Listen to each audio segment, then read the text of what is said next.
Hey everybody, what's up? Yes, welcome to this edition of the Topics on My Mind podcast. Hope you're all having a great afternoon. It is about 3:50 p.m. Pacific time as I am doing this.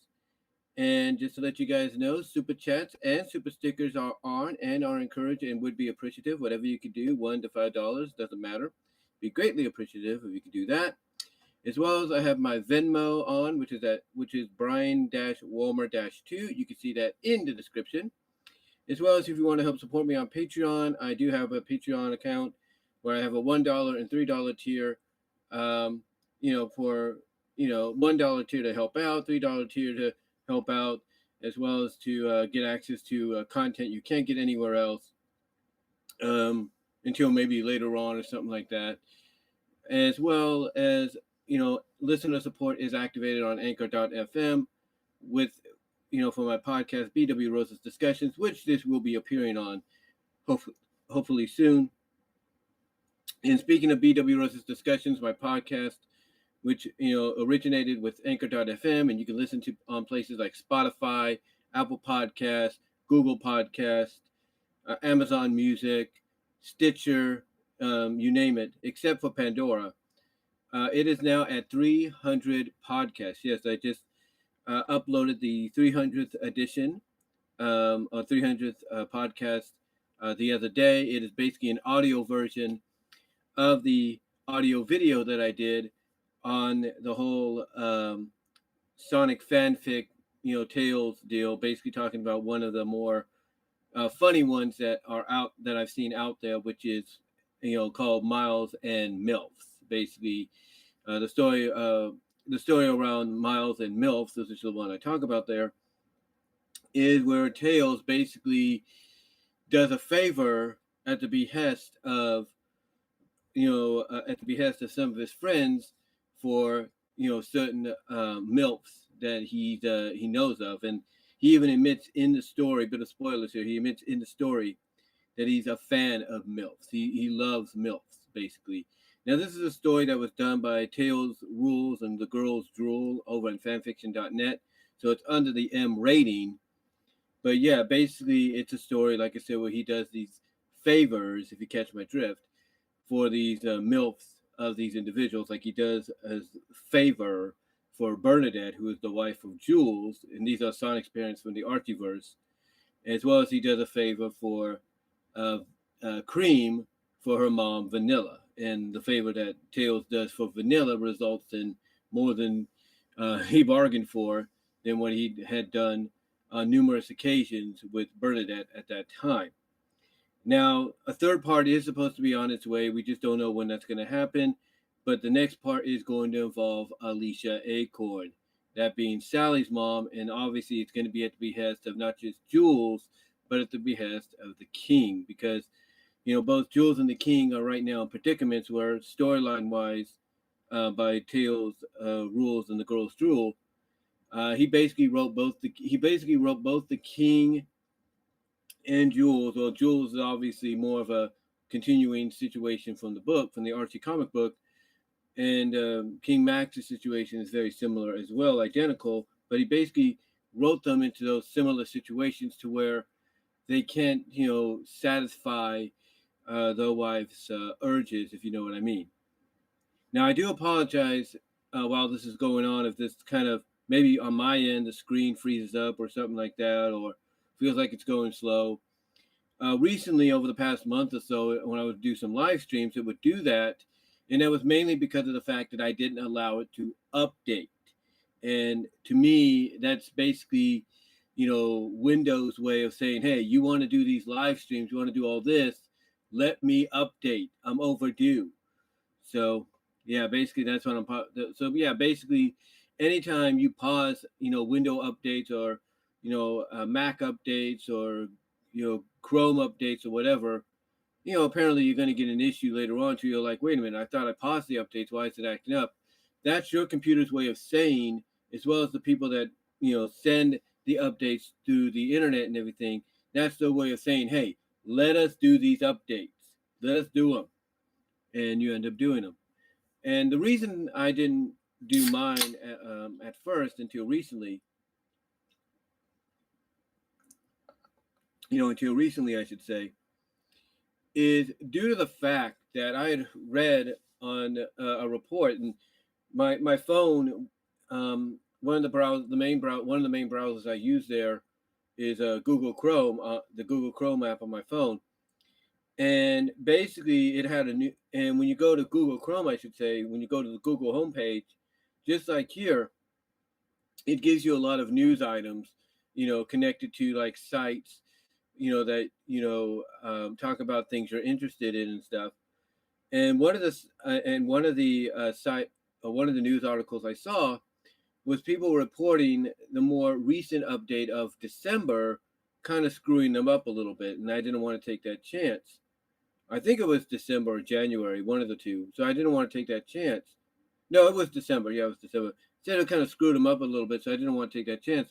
So I wanted to wait a little bit, and I waited until recently to do the update because I wanted to make sure Microsoft addressed that issue, which it looked like they did. Because I think, and this is just my opinion, anytime Microsoft or any company finds out about an issue in their updates that could cause trouble, even though the computer that it's causing trouble to will still work but have those issues, they will try to address in the next update.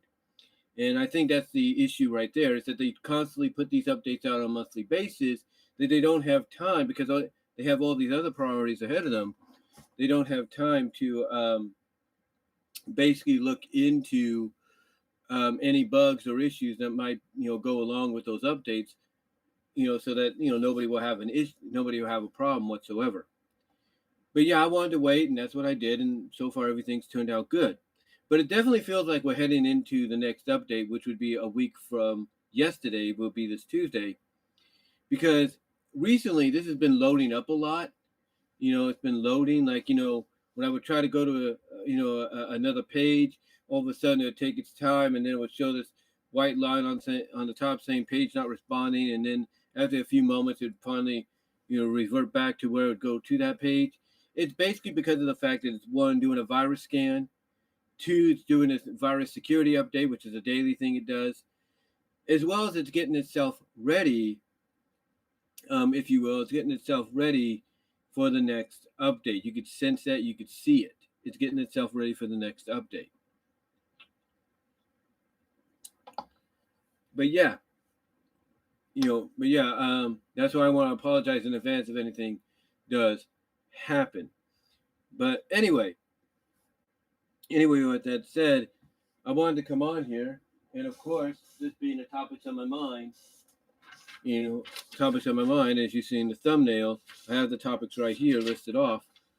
I wanted to talk about some things that people are talking about recently, or have been talking about recently throughout the past couple of weeks, if you will.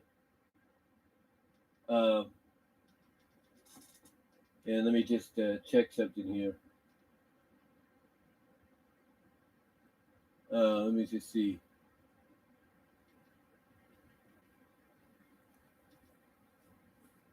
Just want to make sure things are working.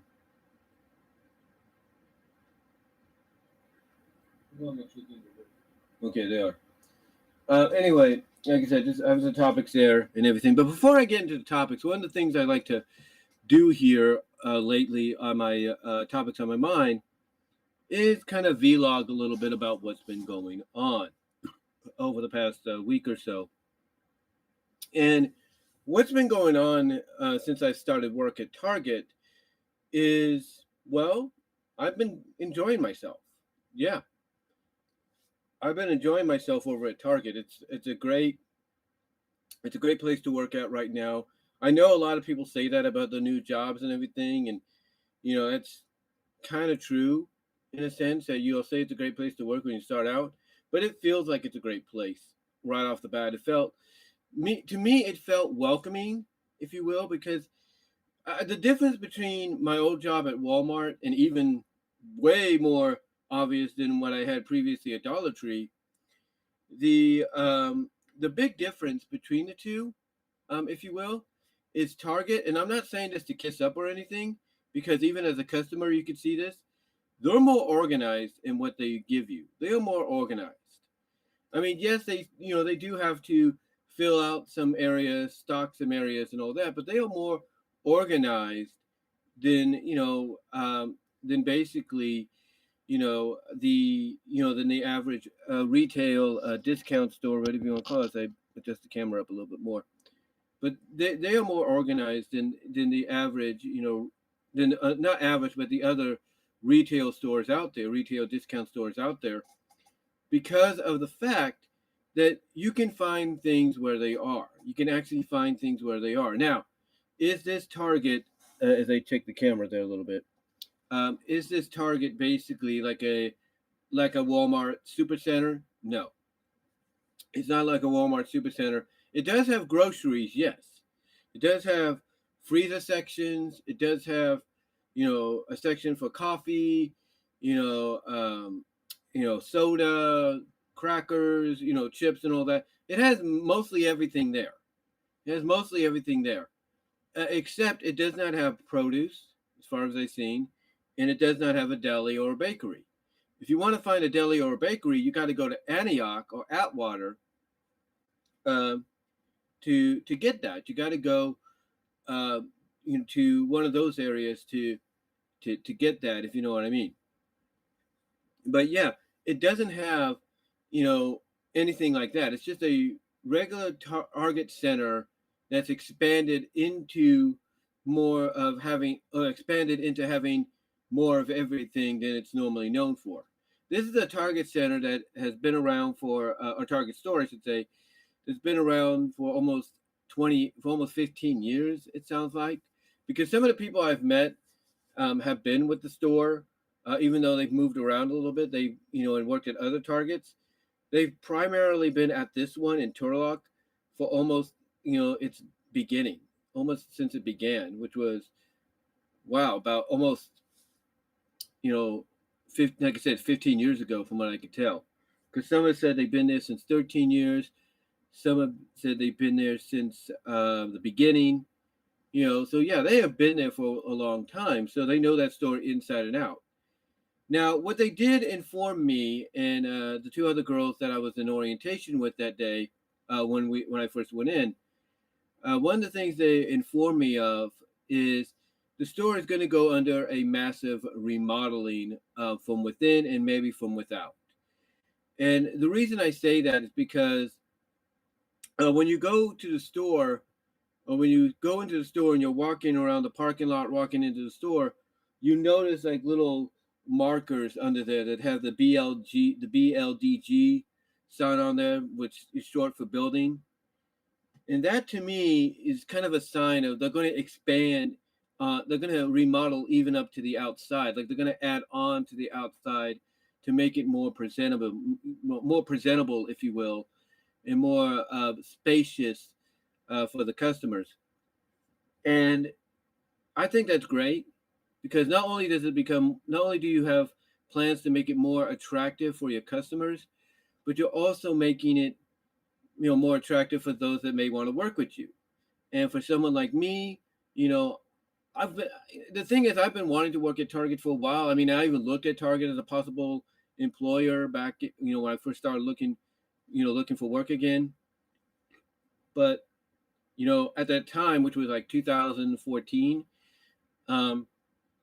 2013, 14, I didn't know the bus schedule like I do now. I mean, for the past 5.5 years, I've known this bus schedule inside and out to the point that now when I'm going to work, now that what I'm trying to say, excuse me, let me get something to drink here. I may have to use the facilities in a bit, guys. So if you see me leave for a moment, that's going to be the reason. But anyway, point is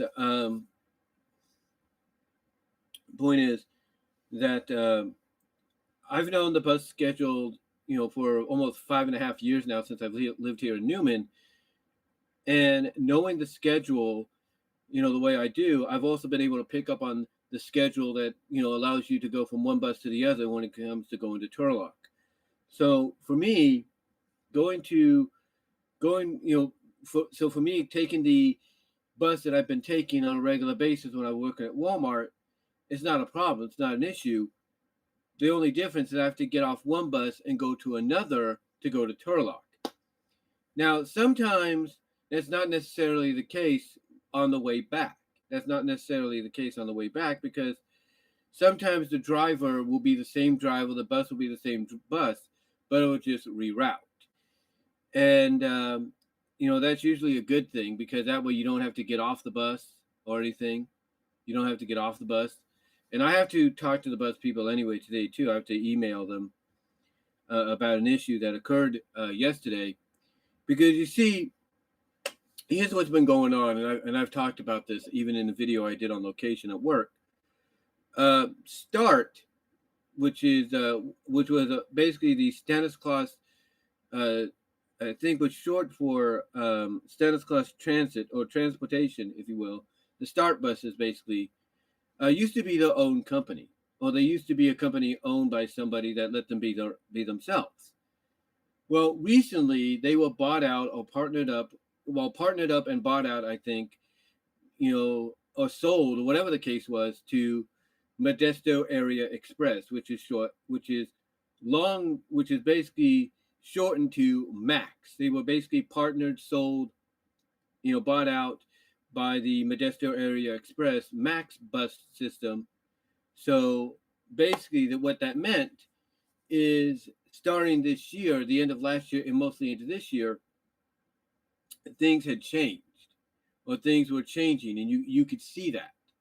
You could see the change was coming, if you will. And one of the biggest changes was the bus I would take home. Like when I used to work at Walmart, I would take this bus home, and they would drop me or anybody else off at the Burger King, which is over here. And even though it's not an official stop, it's known as a courtesy stop. Anyway, long story short, when I started taking the bus back, when my schedule started, if you will, when I started taking the bus back and everything, they told me that they could not, and this is what they told me, they said they could not drop me off at the Burger King anymore, because that wasn't a regulation stop. That they had to drop me off at the closest official bus stop, which was on Merced and Eucalyptus, which means I have to walk from that area all the way. It's not that. Let me put it this way. It's not that far to like Main Street, like not Main Street, but to N Street. It's not that far to N Street. Go across N Street onto Main Street, turn, and then head towards Inyo, and then head towards my place, Ace, which is here. It's not that long of a walk. Actually, it's about 12-minute walk, if you will. But still, what cuts down on that is being dropped off over here, especially at night. Anyway, to get to the point, they had told me and a lot of other people they couldn't do that. Then recently, according to one of the drivers that drives at night, like the person's going to drive, the person getting ready to do the route right now for the last two routes, who basically transitions from 45 east to 45 west, if you will, and that's going to be in a little bit. It's going to be like in about an hour or so. They're going to transition from 45, 45. They're going to remain 45 east, I should say, but then they're going to transition to 45 west. That's right. They're going to transition basically the 341 pickup or 528 pickup, if you will. That would be in Turlock, 528 pickup. That which is initially which basically starts around, I would assume, 404 around there, like not 404, but 430 or something around here. That is the bus. That is the bus that. Hold on, let me check something. I think I got the schedule here somewhere.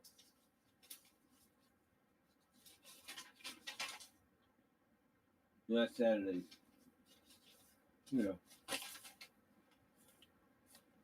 And this is the weekday, okay. So the 440 bus, that's what it is. The 440 bus is the bus that basically,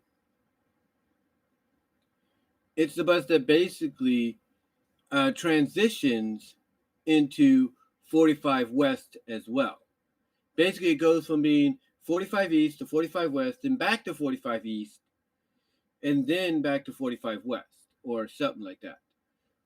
Or what? I'm assuming that because the bus that picks me up at 7-Eleven at night in Turlock, does the same thing. It goes from 45 East to 45 West. So mainly the last two buses that do the 45 East route transition to 45 West. I know it sounds a little convoluted. I do apologize. But anyway, they had told us that they couldn't do that anymore until recently.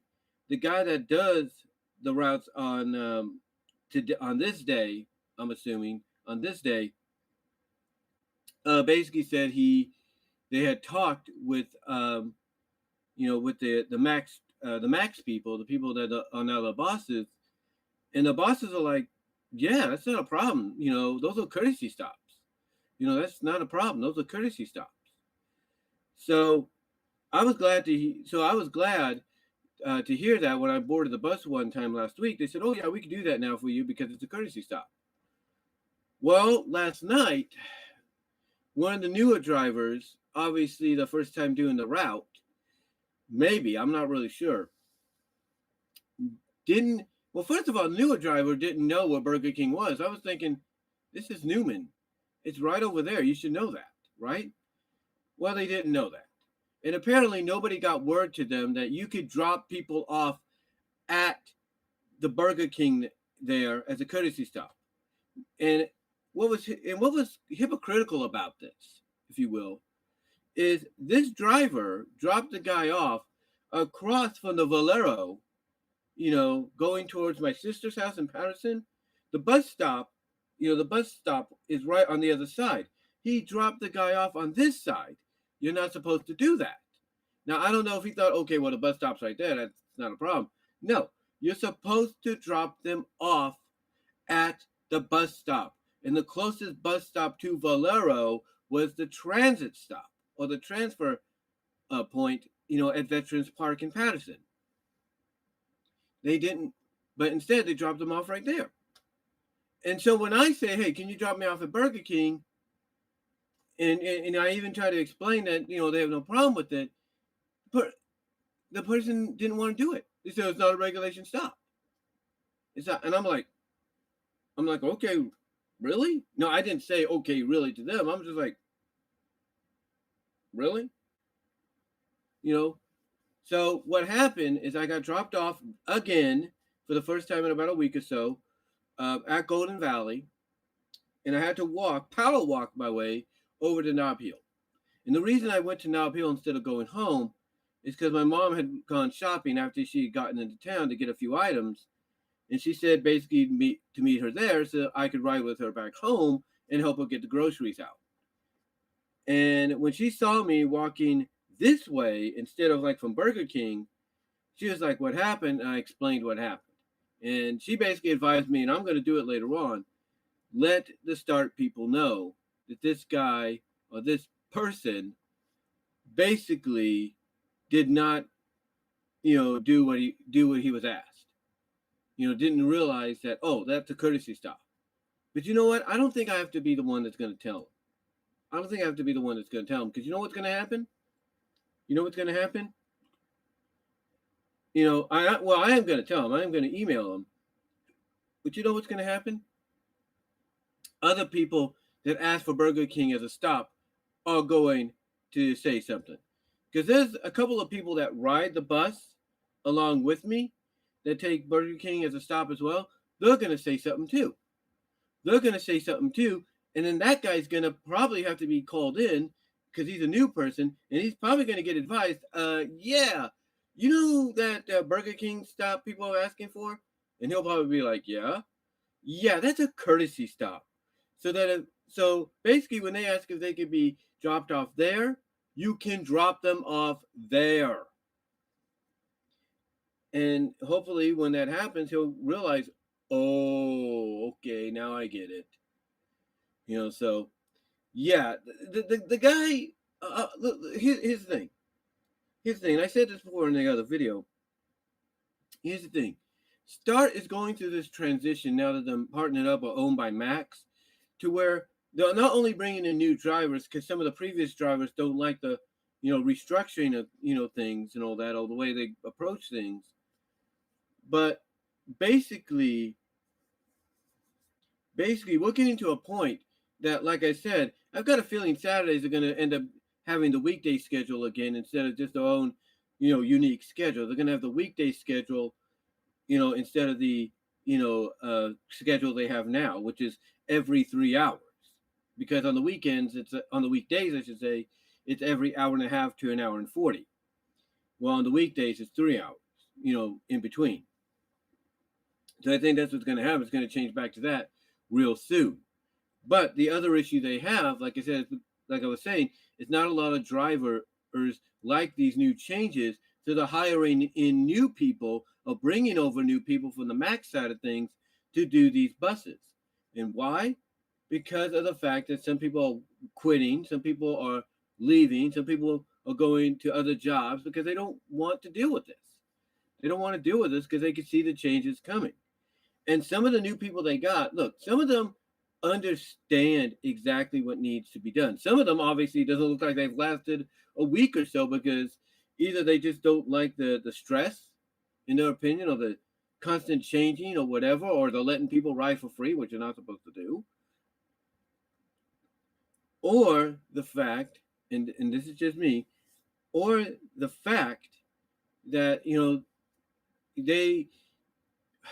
they talk is that it's basically a language barrier. That's what it is. The other thing is it could be a language barrier. And the reason I say that is because one of the guys that was in training spoke another language, Spanish speaking, and I say that with no offense. And what happened is he stopped at one of the bus stops right before the bus stop over in front of my job and got off along with his trainer just to eat a cucumber. You're not supposed to do that. You stop there, you stay on the bus, you wait a few moments. If you're ahead of schedule, then you drive off. You don't get off because that's not a regulation, break area. So yeah, a lot of changes are going on, and like I said, I'm going to address that to start people, or to start RA people, if you will, later on, because put yourself in my shoes. If you're riding the bus and the bus people have been told that, hey, you can stop in front of this area because it's a courtesy stop, and you end up being used to the fact that, oh, I could be dropped off here. That's closer to my home. That's cool. How would you feel if suddenly you try to tell that to one of the newer people who should know about it and they refuse to do it because, oh, it's not a regulation stop? To me, like I said, they need to learn more. They need to train more because that's not right. So how would you feel about that? Let me know in the live chat and in the comments below. But let me know how you would feel about that being in my shoes. Because I didn't like it whatsoever. I did not like it whatsoever. It pissed me off. And I did carts yesterday, and I enjoyed doing carts. Not a problem. It makes the time go by fast. But I did not like the fact, and this is the truth, I did not like the fact that I had to walk walk further than I should have. Especially after it was cleared, especially after it was cleared that I could go and be dropped off at my regular, drop-off point. It just didn't make sense, guys. It didn't. But again, let me know what your thoughts are in the live chat as well as in the comments down below. Because how would you feel if that happened to you? You probably wouldn't be happy either. But yeah, that's what happened. And, besides that, it's not been a bad situation. It's not been. It's not been a bad situation. And I'm just, happy to have work again. And I've got a big check coming a week from this Friday. I might be able to get some money early if I want to take care of some stuff. And basically that would shorten my check a little bit, but not that much because I can always make up for that down the line. Because one of the things about my job is you could actually pick up shifts. That's right. I could go on my phone, which is charging right now, go onto the app for my job, look up my schedule, and then also look up available shifts that I could pick up as long as they work within the time strain that I need them to work in. Now there is some that I could do. I could get up early and go and do, because I'd have to take the 5:48, 5:45 bus to do so, which wouldn't be a problem, wouldn't be an issue. But the thing is, right now I'm kind of cool with what I have. Now, if I feel like doing it in the future, because maybe financially I'm going to need the money, that's good with me too. I have no problem, as long as it works with me, in the schedule I have. Because one of the issues that my family has, my mom mostly has, with me working here at Target in Turlock, is there's a good chance, not saying it's going to happen, but there's definitely a good chance they could schedule me on a Sunday. And even though it would work, hour wise, the buses don't run on Sunday. And they're kind of realizing that a little bit. In fact, one of the ladies that was there when I was hired, or basically was the person that was in charge of our orientation, tried to ask me to work on a Sunday even longer, but then she even offered to get me an Uber or a Lyft. But and even though I appreciated that, and I was cool with it, if you will, I was cool with it, and everything, I was cool with it.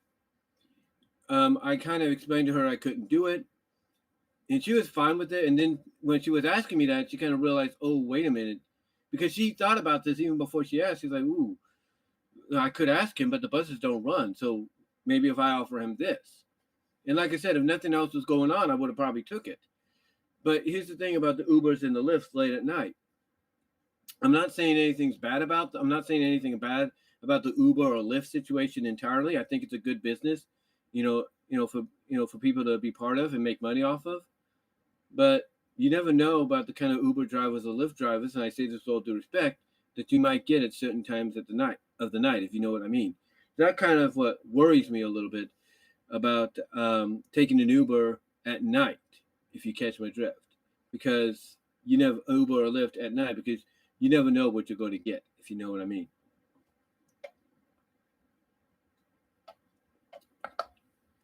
But yeah, as long as it works within my schedule, I'll pick a shift up and work it, and make some money off it down the line.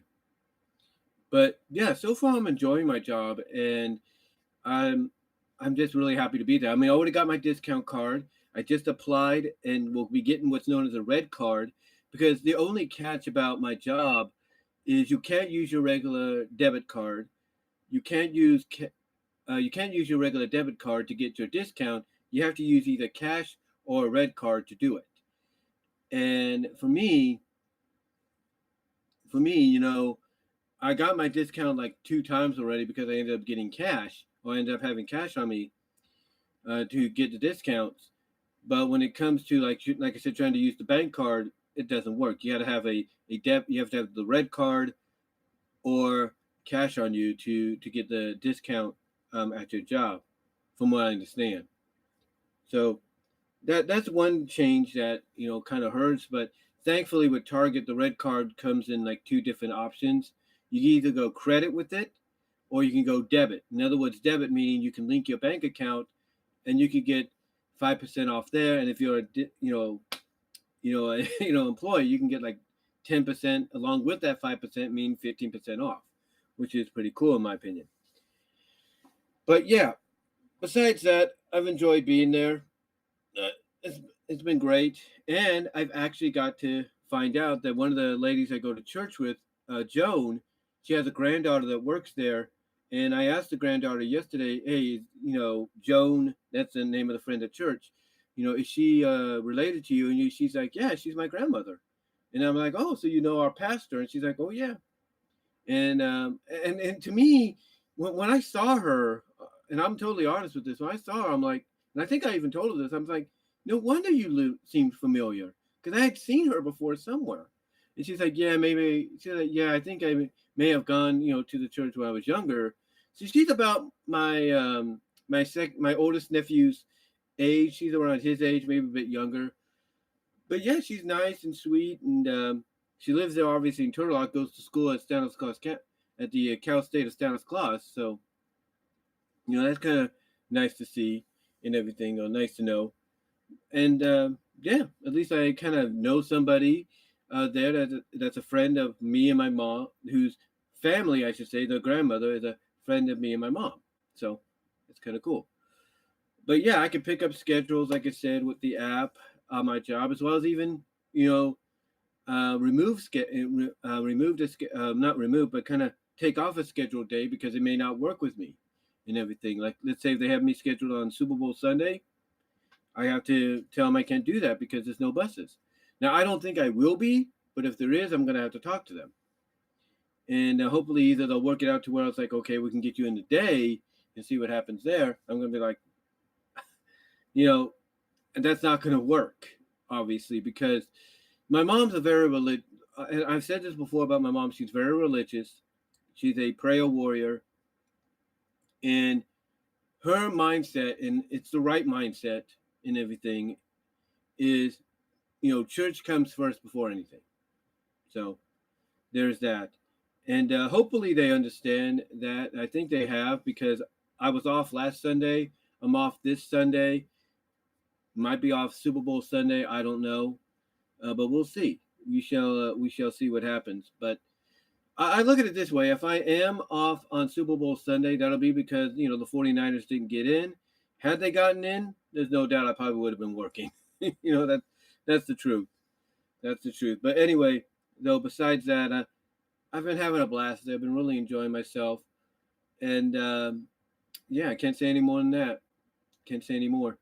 So anyway, though, guys, we're going to get into the topics in a little bit. But right now, I have to take a short bathroom break. I do apologize. I just had the rest of the spaghetti my older sister made for me and my mom on Sunday when we went over there to watch the games. And now I got it. It's kind of going through me, not to sound disgusting or anything. It's kind of going through me, though. So I will be right back. Chat among yourselves, and be back in a moment.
Okay, guys, sorry about that. I was using the facilities. You know, when you got to go, it's disgusting as it sounds. You got to go, but that was me. I had to go.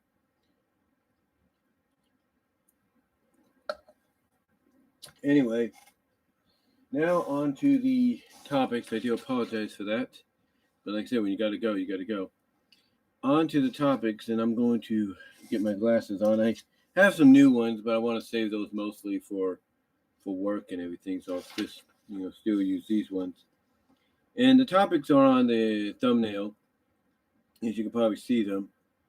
But the topics we're going to talk about today are one, Chippendale Rescue Rangers the complete series on Blu-ray. Two, Shane McMahon quietly let go from WWE due to Royal Rumble debacle.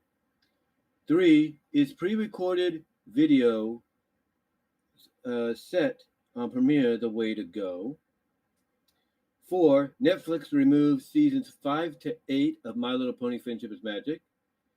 5, are AEW fans finally getting tired of Tony Khan hiring / bringing in former WWE talent?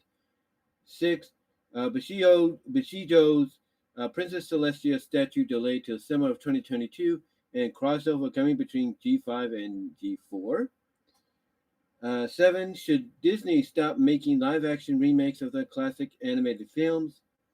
And 8, last but not least, is the NFL becoming more predictable than the MLB, NBA, NHL, and the MLS?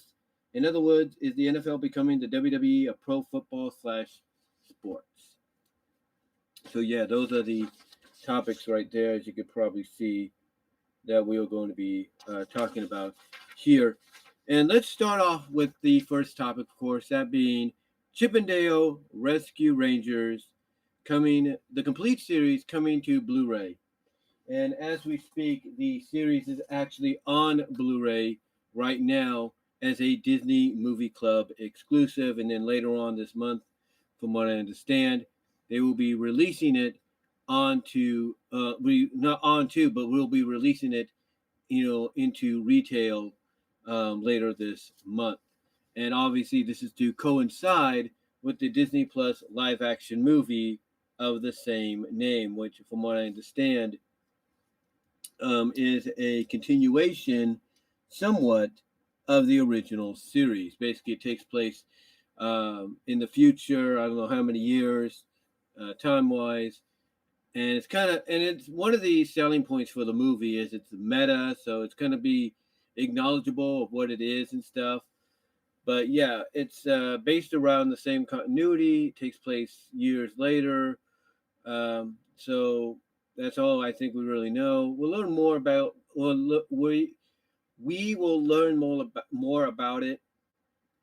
We will learn more about it when a trailer gets dropped. Hopefully, very very soon. We just don't know when. But yeah, Chippendale Rescue Rangers, the complete series, is on Blu-ray, and I'm talking all 65 episodes. The way it's described from the images some people have shown of the back cover, which kind of gives you the specifications, if you will, of the format, is it's 1080p, it's SDH, and it's 1.33. So in other words, it's 4:3, but it's presented in 1080p high definition, similar to how some shows are. Similar to how some shows that come to Blu-ray are showcased. That basically they're 1080p, the up to high def, thanks to the bit rate and everything, of the disc, but also the fact that it's still in the regular format. I mean, I asked Zaran Isaac this one time, who's known for his multimedia chronicles, and he says he loves it. He loves the idea that they are, having a lot of these shows and stuff come out on Blu-ray, because the bit, even by cramming 50 or so episodes on the one Blu-ray disc, the quality still gets a bit of an upgrade. In other words, it's crisper and cleaner and all that. The bit rate just helps, it helps it improve in a big way. But here, however, they are not going that route, that being Disney. Instead, they're taking all 65 episodes and they're placing what looks to be like 10 or 11 on 6 discs each. That's right. They're putting about 10 to 11 episodes on six disc each to kind of fill out the 65 episode format. And what this is going to do is it's going to take the episodes that were already released onto DVD, obviously transfer them over in high definition, but then they're going to take the remaining 14 that never got the DVD treatment and put them onto Blu-ray for the first time as well. That includes episodes like A Chorus Crime, A Fly in the Ointment, Zipper Come Home, I believe, and what else? Good Times, Bat Times. Good Times, Bat Time. Good Times, Bat Times, which is the debut of Foxglove, who became a beloved fan favorite. All these are going to be All these are part of the remaining. I would assume the remaining 2 discs that they're going to be on the set. And I know a lot of people are wondering why release this, if we could watch it on Disney Plus. Well, here's the thing. Disney, has been under a lot of scrutiny from, whoever you want to believe when it comes to financialness. And they will do anything to make money back, even if it means releasing things onto physical media that they thought they never would. And in the case of Rescue Rangers, obviously it's one they never thought they'd be re-releasing on any kind of physical media ever again.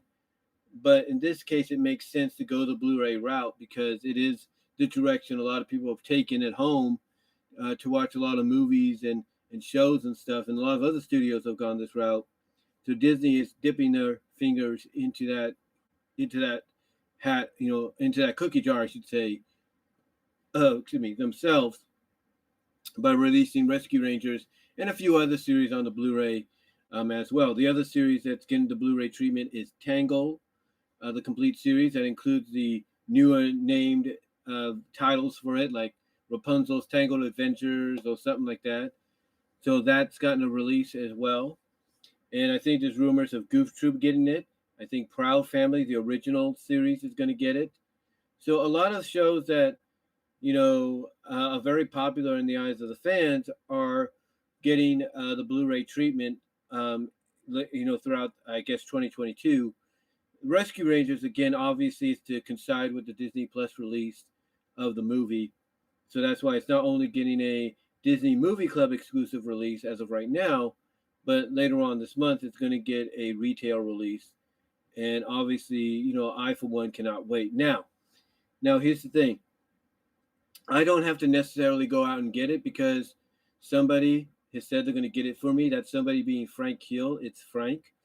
He said he's going to get it for me, which I do appreciate since he is a member of the Disney Movie Club. I do appreciate that.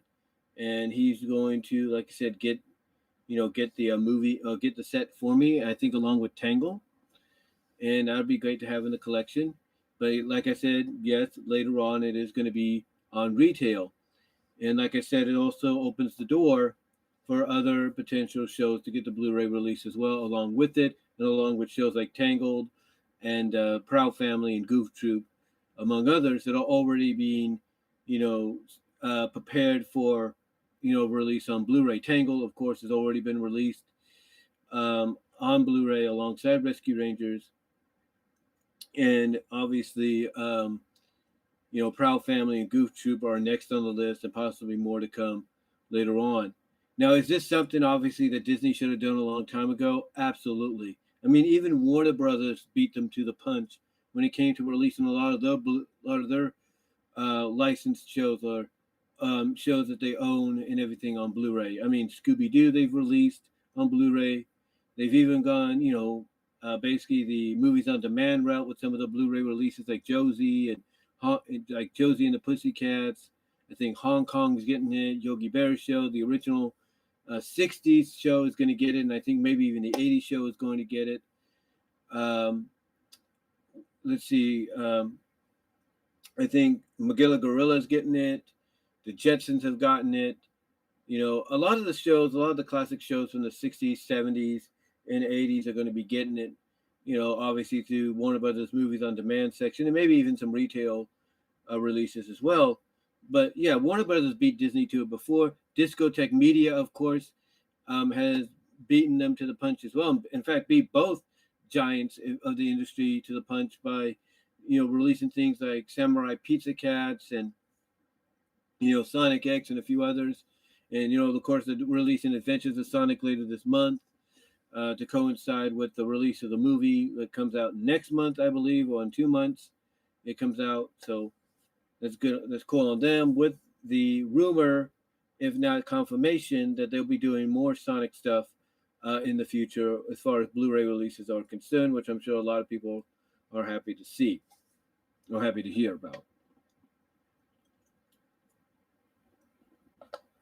But yeah, they're doing, so yeah, Discotek to me is one of the smaller distributors out there that, well, decently, I wouldn't say they're smaller, but they're kind of like they're not a giant or anything, but they're kind of like they're kind of like medium-sized, upper medium-sized distributor, out there that basically beat the two industry giants of Warner Brothers and Disney to the punch when it comes to, releasing shows and stuff on Blu-ray that you wouldn't think would get that treatment. And obviously seeing somebody like Discotek basically outdoing them woke both companies up, and they're like, nobody's going to outdo us. We'll show you that we can do it better. And that's why you're seeing a lot of these things happening. But yeah, they're having the series, like I said, released on Blu-ray. I think it's great because here's the thing. And I've talked about this before. I even did a video on it a little bit. That if you have a 4K Ultra HD player, like I do, as well as a 4K television, which is connected to, basically what will happen when you put a DVD disc or even a Blu-ray disc in there is it will be converted to 4K SDR. That's what it will be converted to. I'm not lying. It will be converted to what's known as 4K SDR, and it will be either 4K at 30p, 4K at 24p, 4K at 60p, whatever the case is. It will be converted to 4K. I mean, even when you press, the display button on your remote control, it will show you that it's at 4K because that's the image it's being translated into, even though you've recorded it at a different format. So you're basically getting more crisper, cleaner picture, if you will. And if you go to the high dynamic range picture mode, on the picture mode option on your television, you'll pretty much see exactly why, why the image on your of your recording or of the disc you're playing was converted to that length, because it's giving you more pixels and more of a cleaner, sharper image to go along with what you're watching, and on the screen that's also 4K.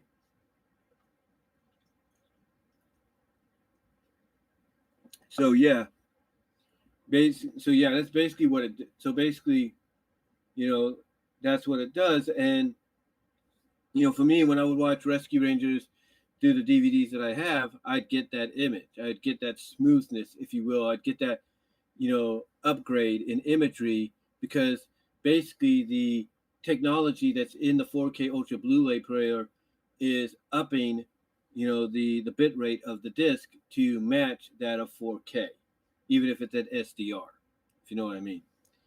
But yeah, Rescue Rangers is coming out on Blu-ray. Like I said, I know a lot of fans. Like I said, I can't wait to get my hands on it. Thanks to Frank Hill, when he does let me know it's going to be coming my way eventually. Like I said, I can't wait to get my hands on it. And I know other people can't wait to get their hands on it, because again, this is something that, Disney should have, dipped their toes in a long time ago, because there is a lot of shows in the Disney afternoon, the one Saturday morning run and all that, and even Disney Channel originals that could really profit, if you will, or benefit from a Blu-ray release. I mean, Kim Possible, Pepper Ann, Recess, DuckTales, Gummy Bears, Darkwing Duck, Tailspin, the Aladdin, 101 Dalmatians, the series. A lot of these could benefit, from a potential Blu-ray release, because either you put them on 6 different discs or not, or you cram them all into one to 3 discs, it's still going to be a success, because like Zaran Isaac of the Multimedia Chronicle said, it ups the bit rate so you get that clearer, crisper image, and that's what a lot of people are after nowadays. And it does look a lot better when you have it directly from the physical source than just watching it on a streaming service. I'm not saying that Disney Plus doesn't give good quality streaming. They do. There's no doubt. But the thing is, sometimes, you want to have an absolute clear image, and the best way to get it is from the physical source. But anyway, yeah, Chip 'n Dale Rescue Rangers, the complete series, is on Blu-ray right now, currently as a Disney Movie Club exclusive. But later on this month, from what I understand, it will be released on, into retail stores across the nation and all that, like Target, Walmart, Best Buy. You will end up getting them there. You'll end up finding it there if you can. Anyway, though, yeah, just wanted to start out with that. Next news item on the list we have here is Shane McMahon. And this is number 2. This is the second topic on the list. Shane McMahon quietly let go from WWE due to Royal Rumble debacle. That's right. Shane McMahon, in case you don't know, he entered as a surprise entrant into the Royal Rumble this year. Nobody expected it. Fans in St. Louis were glad to see him and all that. But apparently his inclusion in the Rumble, I think, really caught a lot of people by surprise. And I don't know if he was like one of the head people in charge of the Rumble, because, he's being declared as one that produced it.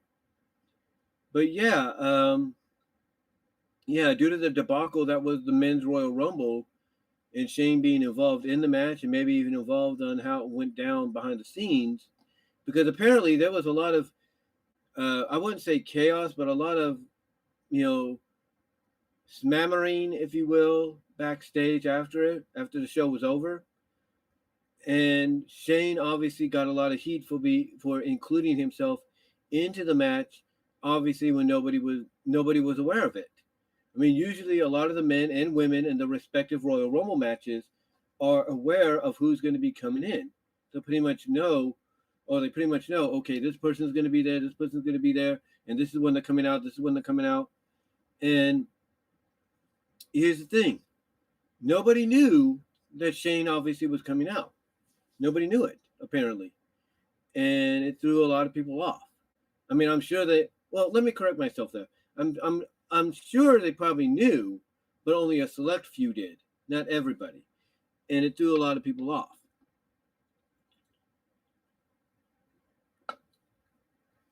It threw a lot of people off, and it created quite a debacle.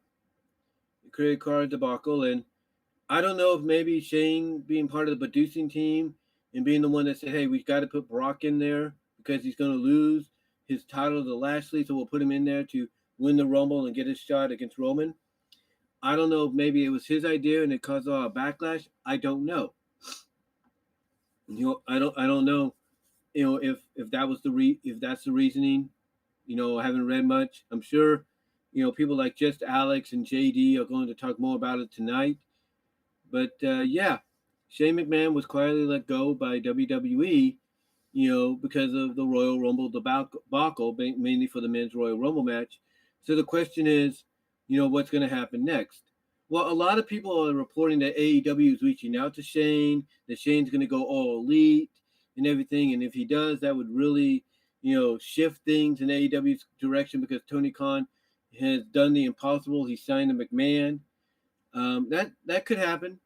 That could happen. But I don't think Shane will go to AEW. If he does, like I said, he will be a game changer, because people know who he is. And if suddenly a McMahon, who's been associated with Vince, has been working with Vince, who is the actual flesh and blood of Vince, if you will, is working for the competition now, then there's no doubt that's going to shift things in AEW's direction. It's going to shift a lot of eyes in their direction. So I don't think Shane's going to go to AEW, though. However, crazier things have happened. And like I said, reports are that AEW has reached out to him. So we'll see what occurs. But I think Shane's going to stay with WWE. Even though he's not part of the company right now, he's going to come back. We all know that he's going to come back. What this is primarily with Shane being let go quietly, and the key word being there quietly, because obviously they didn't want people to know about it, is it's mainly like putting your child in timeout or grounding them for a week or two. You basically put them in, like when it comes to a timeout, you put them in the corner and you say you're going to stay there until I say you can be let out, or you can come out of there, and hopefully when I tell you come out, you've learned your lesson. Or when it comes to grounding a child for a week and let's say taking away their games, taking away their privileges, and then the week passes and you give all that back, you look at them and say, hopefully you've learned your lesson. And the child will come out and say, I've learned yes, I have. I've learned my lesson. And there you go. That's basically what I see here. I see Vince quietly letting his son go from the company to teach him a lesson. Like, next time you let us know what you're going to do or what you want to do before you do it, or whatever the case is. So yeah, I don't think Shane is going to be gone from WWE forever. I think it'll be maybe up until a month or so, because if you're already advertising that he's going to be part of WrestleMania, and now you're letting him go because of what happened at the Rumble, I don't think you're going to have him gone for long. Like I said, I think this is mainly going to be a punishment deal. And if he doesn't do WrestleMania, I see him coming back in time for SummerSlam. I really do. I think he'll be back for SummerSlam. You're just basically, to me, this is basically WWE's way of punishing Shane, saying, look, you're on timeout, you're grounded, and hopefully when you come back, you've learned your lesson. That's the way I look at it. So, yeah, he's been quiet. So, yeah, Shane McMahon quietly let go by WWE because of the Royal Rumble debacle with the men's Royal Rumble match. And also the fact that, he was one of the people obviously in charge of producing it. So he took most of the blame because of the situation that occurred backstage afterwards. So yeah, because of all that, he's no longer with the company. But I don't think it's going to result in him being all elite. I don't think it's going to be. I don't think it's going to result in him being all elite. Because here's the thing. He's a McMahon. And the last thing that the AEW faithful want to see is a McMahon working for AEW, because if TBS is the Turner Networks, see the fact that, oh, wait a minute, you signed a McMahon? They look at Tony Khan and go like, oh, wait a minute, you signed a McMahon? Put him in charge. He knows what to do. That is something I wouldn't put past the Turner Networks. That if Tony Khan reaches out, signs Shane, that the Turner Networks will go to Tony Khan and say, put Shane in charge. You focus on your Jaguars and all that. We want Shane. Nobody's going to like that. I mean, they might be appreciative of, oh, we got Shane McMahon, but over time they'll be like, oh shit, we got Shane McMahon. That's not a good sign, because at first him still being a McMahon, he'll probably want to, in their minds, might want to try to sabotage things to teach AEW a lesson of, hey, you're a startup company, you're 3 years in, you still got a lot to learn.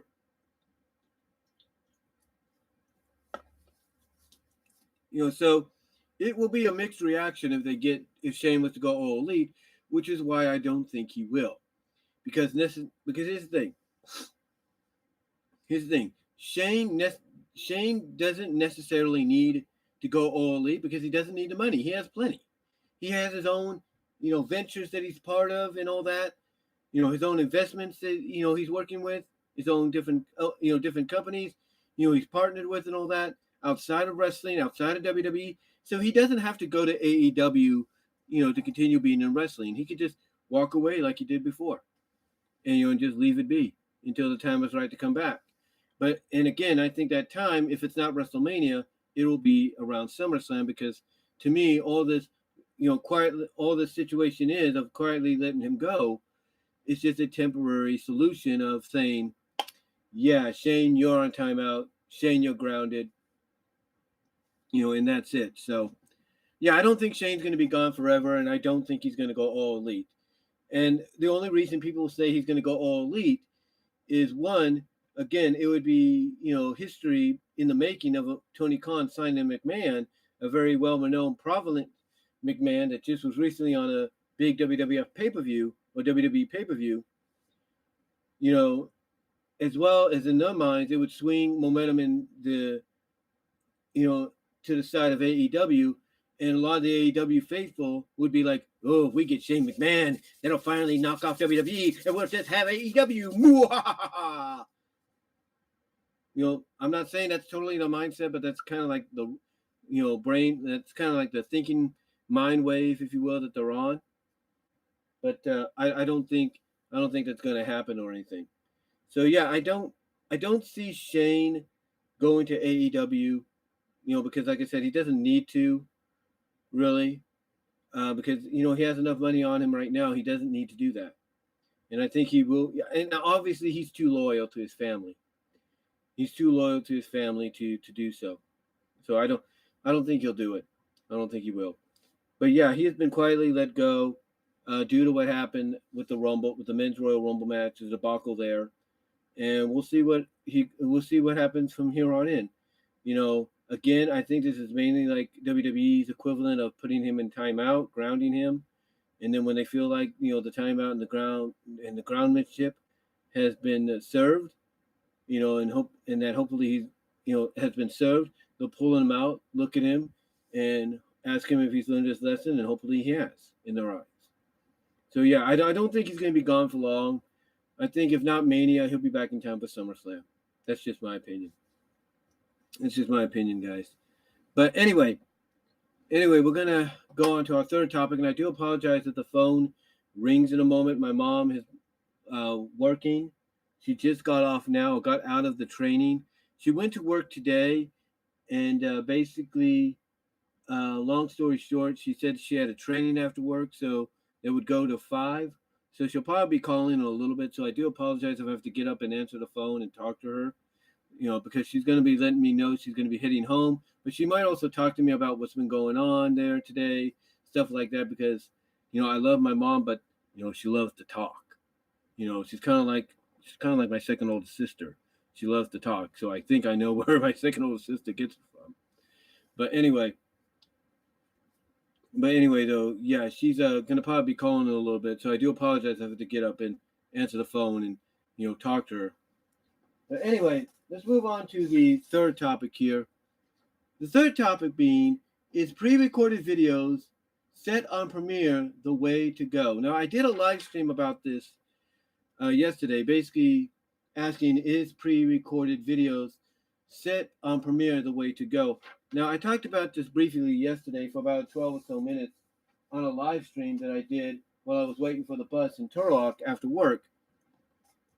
And the reason I brought this up, ladies and gentlemen, is one of the people I follow here on YouTube is Just Alex, formerly Deluxe Man.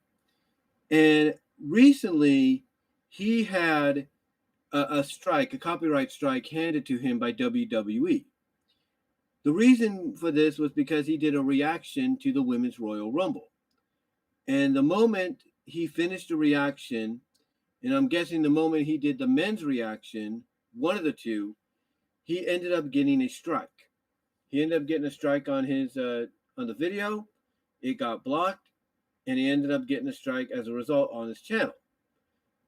Excuse me. Now, thankfully, Alex immediately contacted YouTube. YouTube realized the error of what happened, and basically said, "Hey, don't worry, we'll fix that. But for the next 10 to 14 days or something like that, maybe shorter than that. I would put it around the proximity of 7 to 14, if you will, 7 to 14.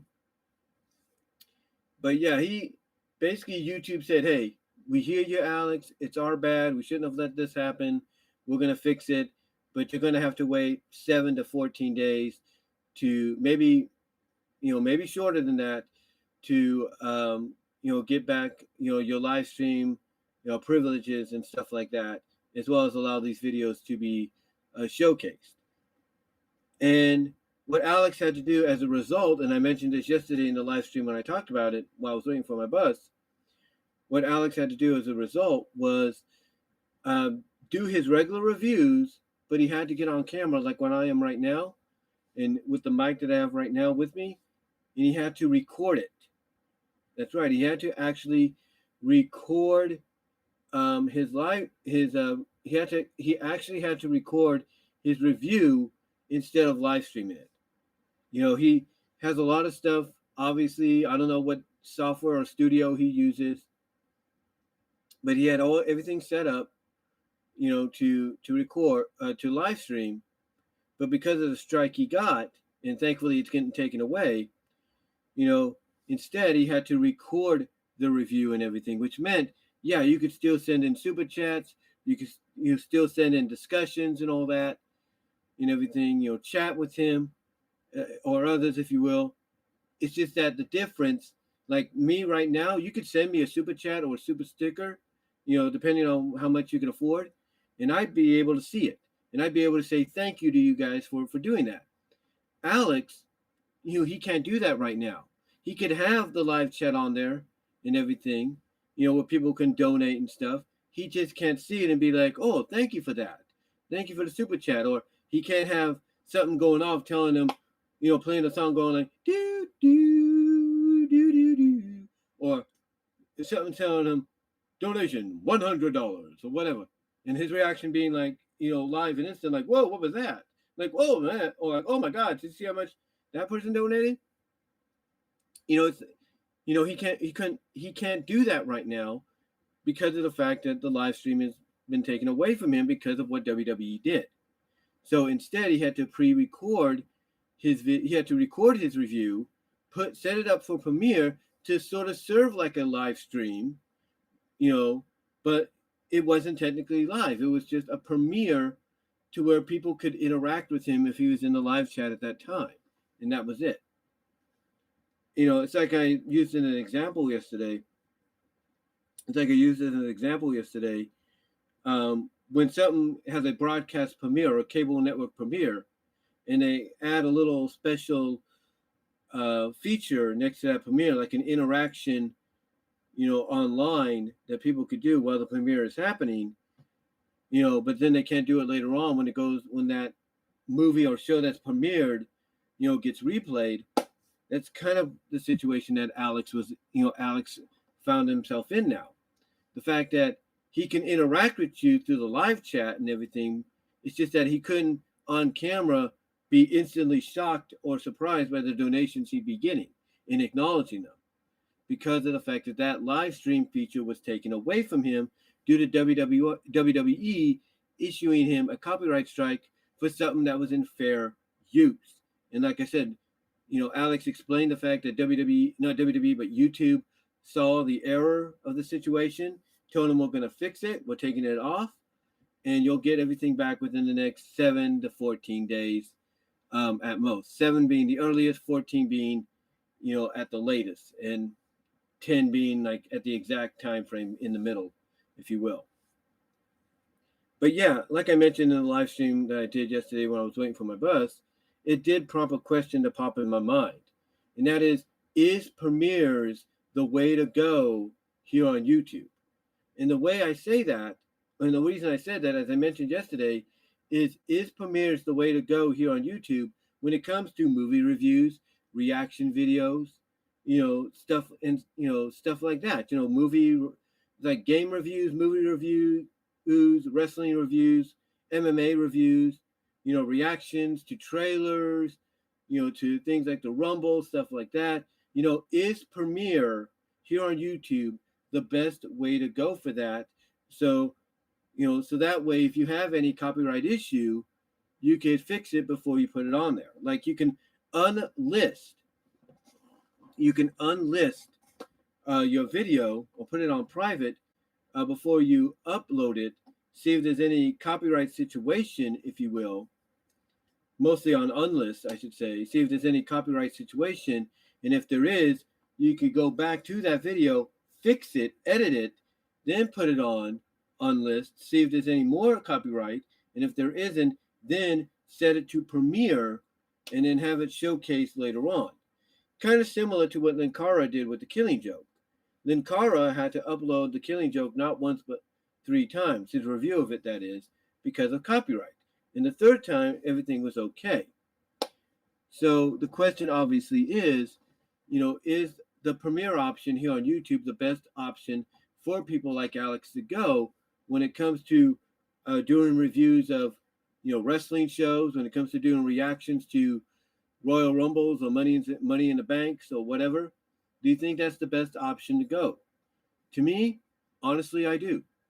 I think it is the most obvious, I think it is the safest direction to go, because what you can do, like I said, is you could put your video as an unlisted video, and as you unlist it, you could check to see if any copyright claims or strikes might head your way, or claims at least, and be like, okay, I don't want that claimed, I'm going to fix that video.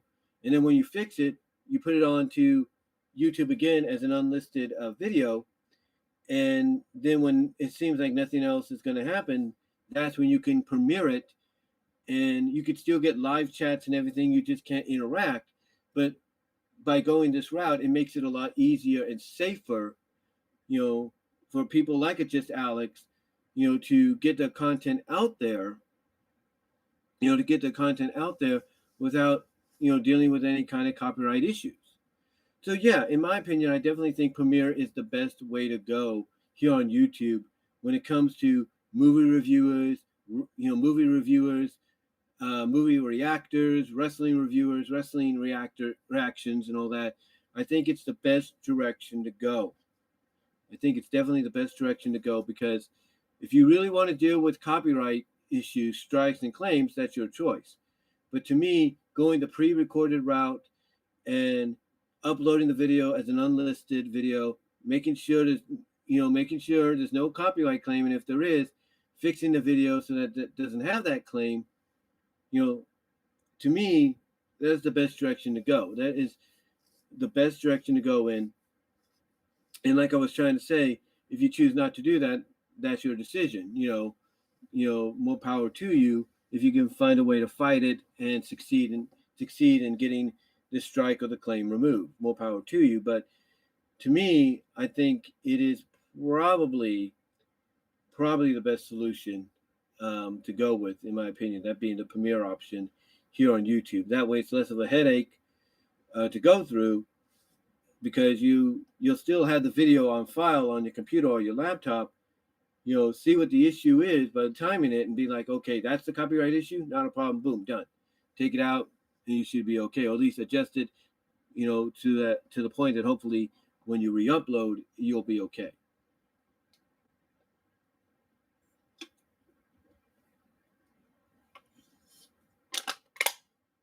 But anyway,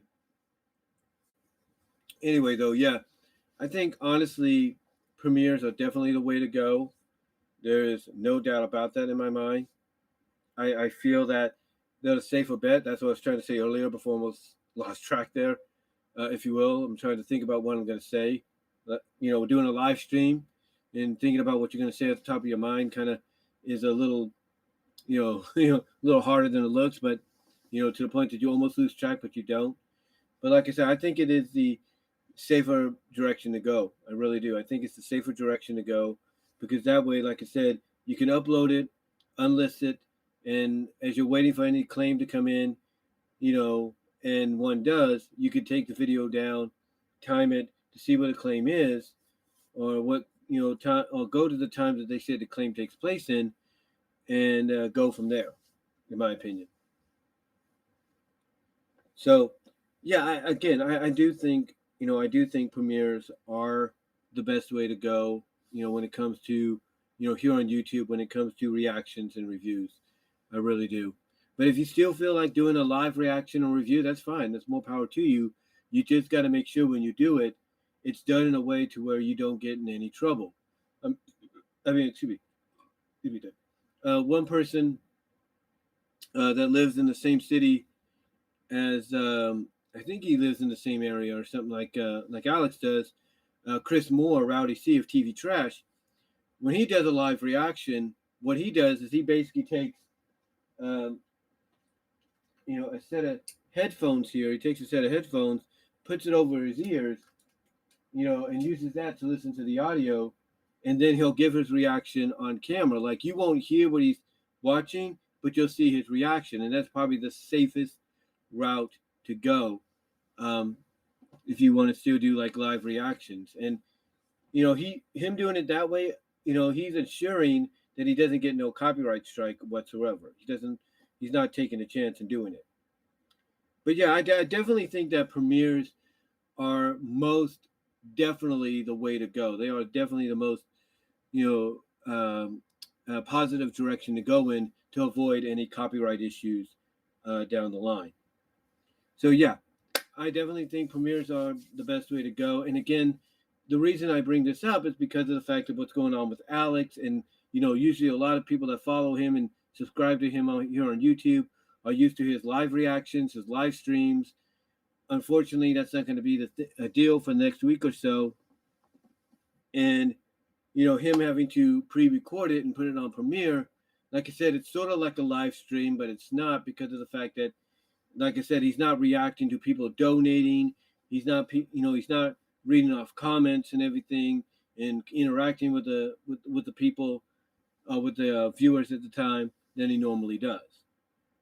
So, yeah, I definitely think that right now Premieres is the best direction to go in. If you guys if anybody out there, all of you out there, want to make sure you can avoid a copyright situation, as best as you can when it comes to like reactions and reviews, if you catch my drift. All right, so the next one we're going to talk about here, and again, I do apologize if the phone rings and all that in a little bit. Hold on for a sec.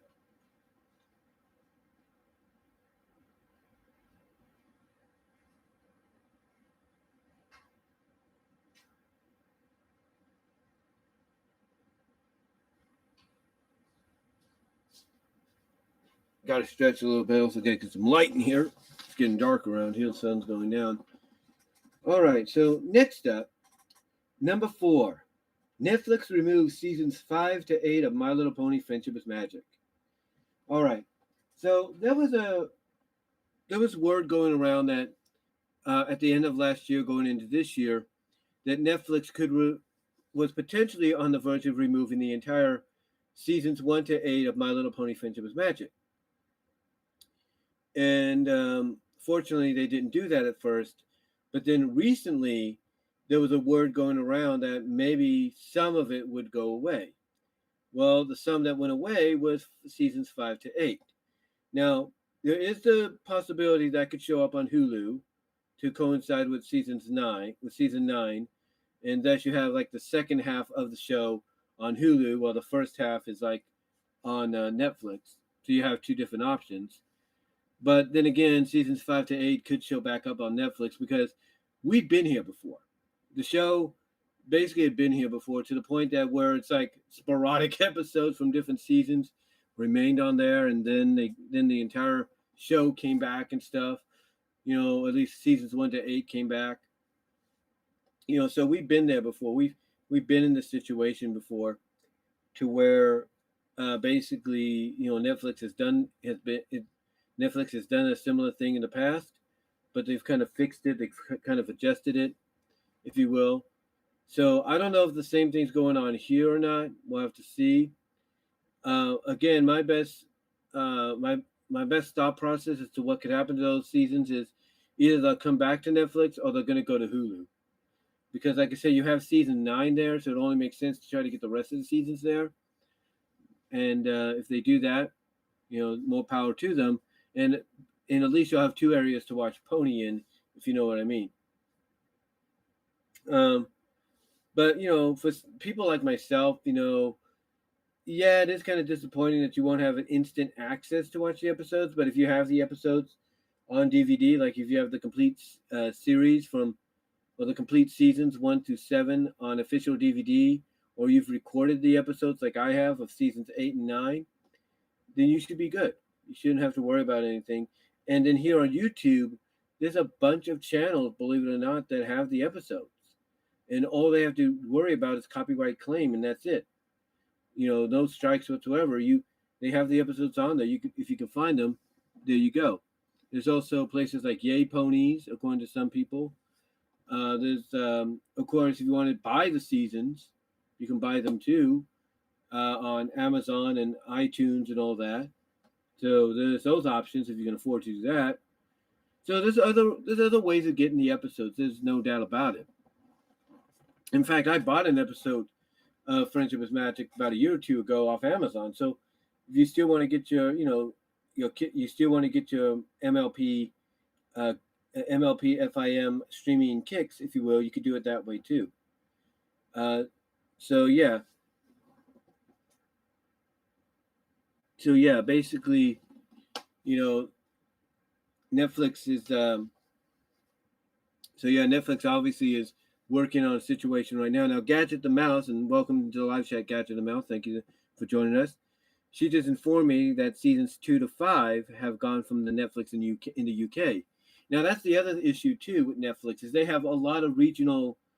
They have a lot of regional service. They have a lot of the services in different regions, different parts of the world, to where it kind of gets confusing. It's like, if they're told, okay, My Little Pony Friendship is Magic is leaving and everything, or at least certain parts of it is leaving, they'll primarily think, oh, wait a minute, does that mean, so that means all of Netflix?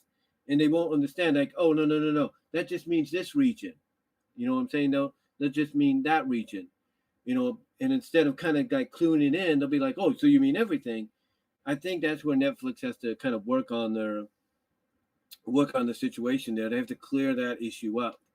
If you catch my drift, they have to clear that issue up so that nobody, like I said, deals with that ever again in the future. But yeah, Netflix, like I said, removed seasons 5 to 8. Again, I don't know if they'll come back. I'm assuming they might, because here's the thing. Netflix, like I said, they've done this before, so I'm assuming they might be back and everything. But if not, like I said, there's a good chance it could end up on Hulu. And if not on Hulu, as I said, if you can find them here on the YT. You can find them here on the YT. You can go to places like Yay Pony. You can go to torrents. You can find them. For me, I think basically the best solution would be in the future, if you can afford it, like I said, is to get the entire season. Just get the entire season. Most seasons, from what I understand, cost around maybe $25 because you're looking at, from what I understand, like $2 an episode. So if you do that, you're looking at let me see, hold on for a sec.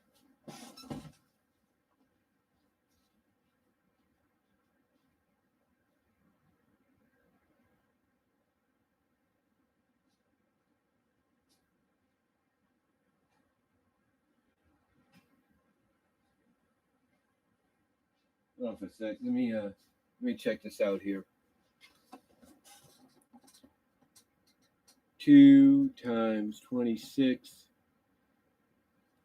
Well, they say 52, but 1.9. Oops, turn it off here. 1.99 times 26. About 51. About $52. If you can afford 52, like maybe once a month or so, or once every 2 weeks.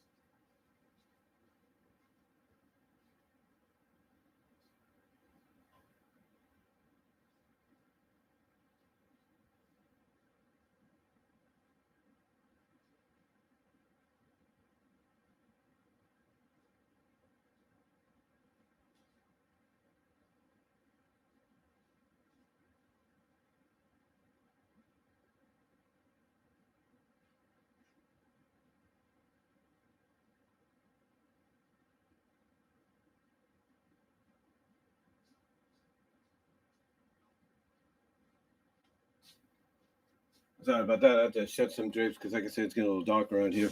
But anyway, if you can afford maybe $52 every month, or spend $52 every month or every 2 weeks to get a season, you should be okay. Should be okay. As a matter of fact, let me check something here for a second. If there's any lag, I do apologize. But let me check something.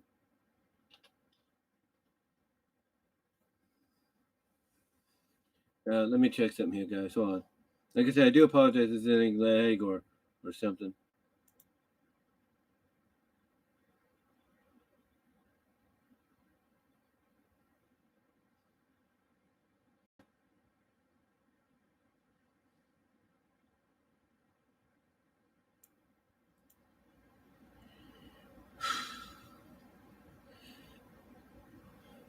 Okay, we good?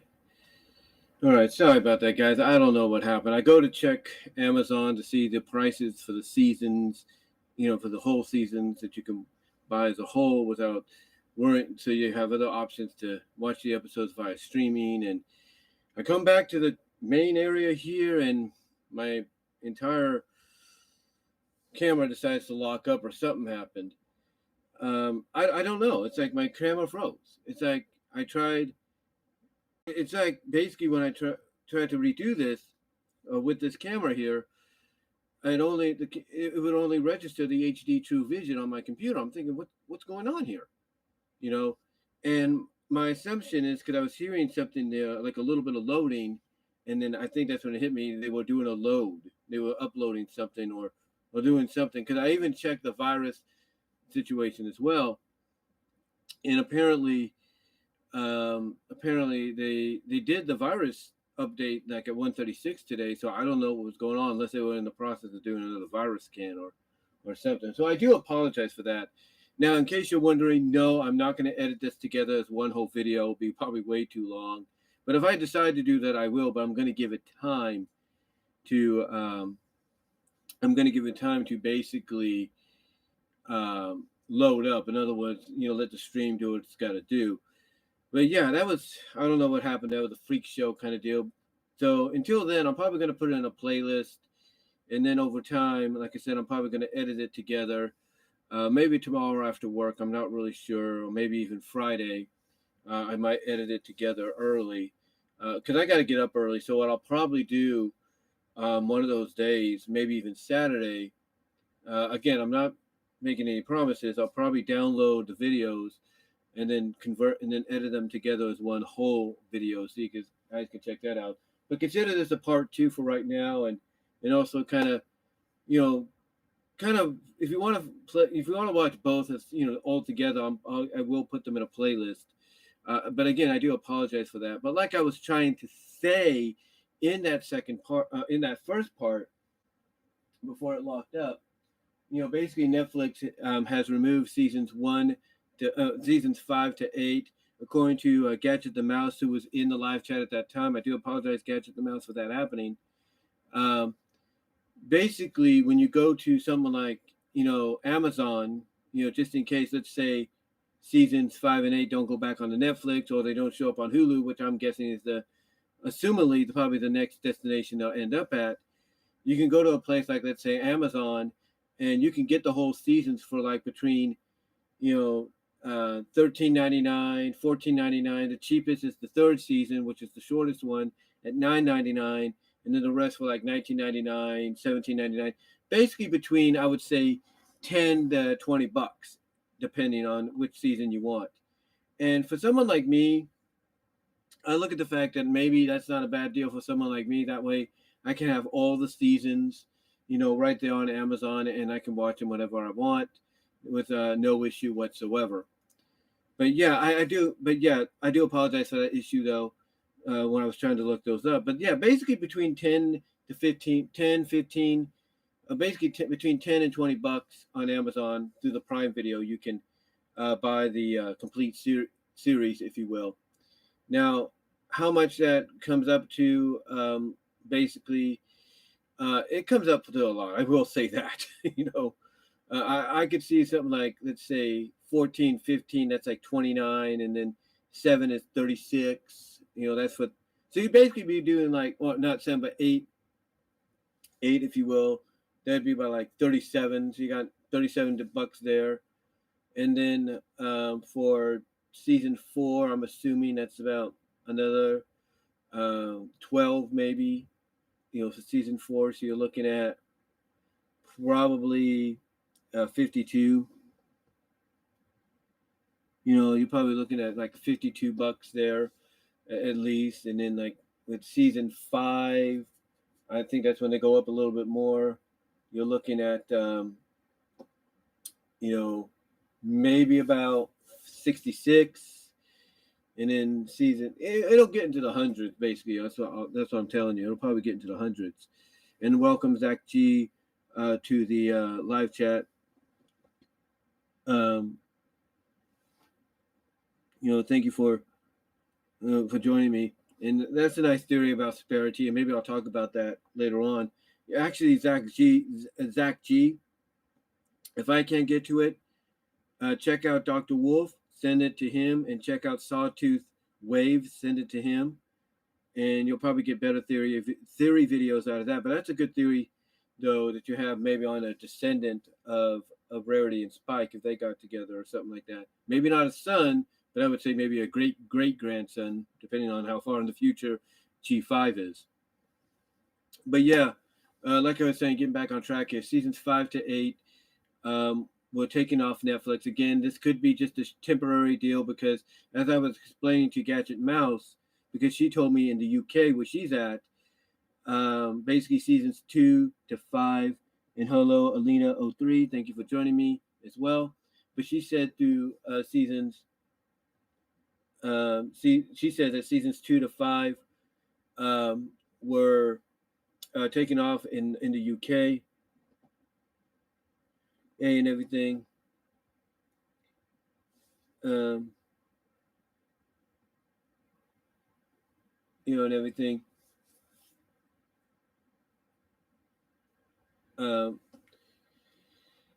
So that was, so that was kind of that was kind of something interesting that she told me. I was just reading off some of the comments here. And just in case you guys know, as in the last live stream, super stickers, super chats, depending on what you can afford, are open and encouraged and would be appreciative in the long run, guys. Even though I started work at Target, still waiting for the big one to come in, the big check next week. But so if you can help me out before then, that'd be great too, depending on what you can supply. And also check me out at Venmo at Brian-Wilmer-2 for whatever you can afford to help me out there. So it's patreon.com with the $1, $3 tier. And if you're listening to the podcast, BWR's discussions on Anchor.fm, as well as other facilities, but other podcast affiliates, I should say, but mostly Anchor.fm, you can check me out. Listener support is activated there as well. But anyway, though, like I said, and you're welcome, Zach G, on the suggestion. But like I said, Gadget Mouse said that seasons 2 to 5 in the UK were taken down. And my assumption is there's a lot of confusion at Netflix when it comes to removing certain series at a certain time, like, from certain regions and stuff. Like, they'll say this series has to go, or at least part of it has to go, and they might assume, oh, it's for all regions and not just one Pacific region and stuff. So whatever happens here with seasons 5 to 8, we'll see. Because like I said before, they had done this in the past to where basically, like I said, basically they, they've taken off the series for a bit, or at least parts of it, put episodes sporadically and then put them back. So if it does come back, hopefully it'll be before the end of the month or something. But we'll see what they do as well. We'll see what they do as well. But yeah, well, it's gonna be interesting, and we'll see what like I said, the next step. We'll see what the next step is, mainly for the characters and everything, and for the not characters, but for the seasons, that is, if you will, especially if they're going to another area. But like I said, if you are unsure exactly what the future is for them, then my suggestion is go to Netflix, or not Netflix, but go to Amazon. And here in the U.S., like I said, it's between $10 to $20, where you can buy the seasons 1 to 9, $10 to $20. The cheapest are like the earlier ones, and as you get a little later on, they get a little bit more higher in price. But mainly between seasons 1 and 9, it's between $10 to $20. So depending on what the price is over where you are in the world, um, it shouldn't be too much. It shouldn't be too much to afford, especially if you do it like maybe 2 seasons at a time, 2 seasons a week, or 2 seasons every 2 weeks or something like that. You should have most of the seasons before like a month is out or something like that, or at least within the next month and a half, you should have most of the series. Anyway, though, yeah, it's one of those situations to where, yeah, MLP FIM is on there still, but it's only the first half of the series. The second half, like I said, most of the second half, I should say, that was part of that is now off. We don't know what the destination is for it next. It could be, like I said, it could be Hulu. It could be back on Netflix. But like I said, if you're unsure, probably the cheapest solutions, like I said, is Netflix. Not Netflix, but Amazon to buy them at. As well as if you do have the series physically on media, you have the series on physical media, you can watch it from there, or you can look here on YouTube or even Yay Ponies, and you should be able to find it there as well. But yeah, that's unfortunate right now, but hopefully that'll be corrected, and I think it will be. It's just, like I said, it's very similar to the last time it happened, so hopefully it will be corrected. All right, number 5. So number 5 on the list here, in this part 2 of the topics on my mind. Number 5, are AEW fans finally getting tired of Tony Khan hiring / bringing in former WWE talent? Now, the reason I bring this up as a topic is because the person I mentioned earlier in the third topic, just Alex, mentioned this on Facebook and Twitter. It seems that a lot of fans are upset at the fact that Tony Khan is bringing in Brian Kendrick, who was just recently seen on NXT, putting over some of the new talent, that being NXT 2.0. Or putting over, like I said, putting over one of the new talents, basically this monster guy talent. And basically afterwards, he requested his release, and he got it. And now it seems he's going to be on AEW tonight. So within the span of just a month or so, he's going to be on NXT and AEW. He's not the first one to do that, though. We've seen that before. It's not the first, and he's definitely not going to be the last. But he was just involved in a match on NXT 2.0, and a lot of people are like, so now he's going to be on AEW. Why? We don't need him. And I think what's happening here with fans being vocal about this, and kind of maybe some people will point out hypocritical, is because they had no problem with Tony Khan bringing in any other former WWE talent, in the past, like John Moxley, John Moxley, aka Dean Ambrose, Chris Jericho, Kyle O'Reilly, Adam Cole, Bobby Fish, you name it. Brian Danielson, aka Daniel Bryan. Nobody's had problems with those, but now all of a sudden they have a problem. It's like now they're having a problem of, somebody coming in, and I think what's happening is now the AEW fans are starting to notice in their minds that what this company was supposed to be about is failing to do so. In their minds, they're noticing all these former WWE talents being pushed to the front and not the OG talent. And that's why they're getting upset at the fact that all they're getting here is just a WWE match in an AEW ring. And they don't want that.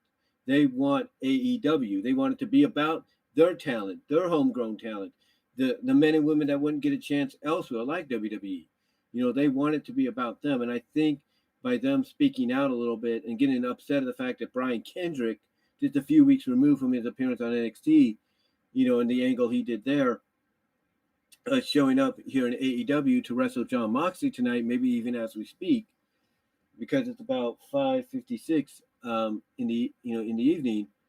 It's it is kind of surprising, and some would say hypocritical, because it's like you're happy about this guy coming or this girl coming, but now you're upset, and it just and to them it just doesn't make any sense as to why you're upset about this person coming in but you weren't upset before. It's like it just doesn't make sense, and it feels hypocritical. But again, to me, I think what's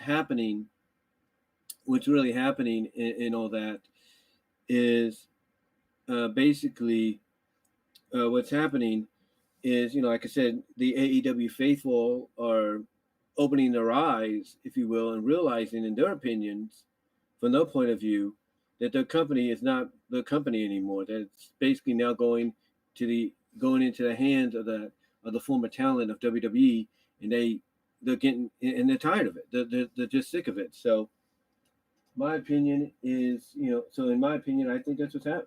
I think that's why they're reacting the way they are. It's not the fact that they don't want. Hold on one second here. To me, it's not the fact that they don't want these guys and gals there. They want to focus on the AEW OGs. That's what they want. They look at the fact that we're probably going to get, Undisputed Era under a different name there, and they'll be cool with that. But over time, in the eyes of those that are noticing this, they're going to be like, so you're cool with them being a different name group, but you're going to get tired of them because it's just the Undisputed Era under a different name, or something like that. So to me, it's just one of those situations to where it's like, you wanted it, now you got to deal with it. It's like, you wanted these people here, now you got to deal with it. And I think that's what's really, get crawling under the skin of these fans, of these AEW faithful. It's like, this is their company, and yeah, they wanted some of these talents, but they didn't want them to take over. That's what I'm noticing. So, yeah, it seems that they're not happy with this latest hiring or bringing in of talent when it comes to Brian Kendrick. But maybe it's a one-time deal. Maybe he's going to be brought in as a trainer too. Who knows? But yeah, they're not too thrilled about it. So, and again, this is like the first time I think anybody's seen the AEW fans react this way to any talent wanting to be part of the company, or at least compete there. So yeah, it's a first, and it's probably not going to be the last. But what do you guys think about that? Let me know in the comments in the live chat down below, in the comments below in the live chat during this broadcast. All right, so going on to the next talent here. Well, not talent, but the next topic. Going on to the next topic here, and I do apologize if the phone rings, guys. It's about 5:50. It's about 6 o'clock. My mom will probably be calling in a little bit, unless she went to do coffee. Let me check that for a second, guys, because I heard some vibrations going off on the phone here. Let me check this for a second.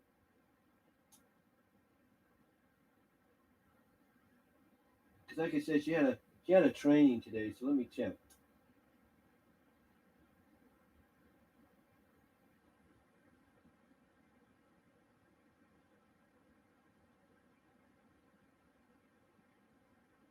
Yeah, she should be on her way.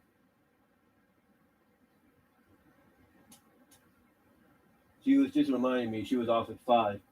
But knowing her, she takes her time to get on the freeway, because she might, go stop at the Starbucks there in Livermore, or traffic might be a little heavy or something. But it's also very windy, so especially going on the Altamont, it's kind of a lot windy there. So hopefully it's died down a bit. Anyway, getting back on topic here, the next topic we're going to talk about in this part 2, which again I'll be putting them together in a playlist so you guys can check those out. But the next thing we're going to talk about here at number 6 is the BiISHOUJO,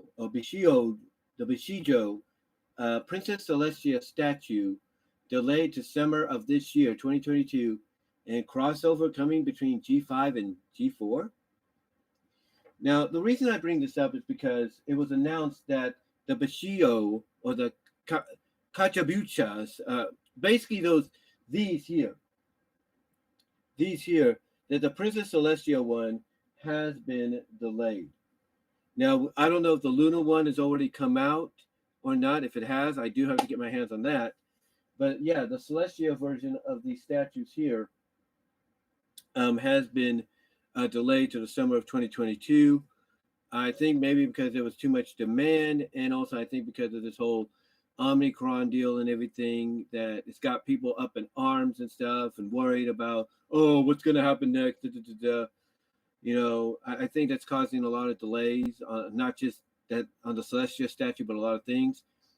But yeah, if you are looking forward to getting the Celestia statue this month or next month, you're going to have to wait now to the summer to do so.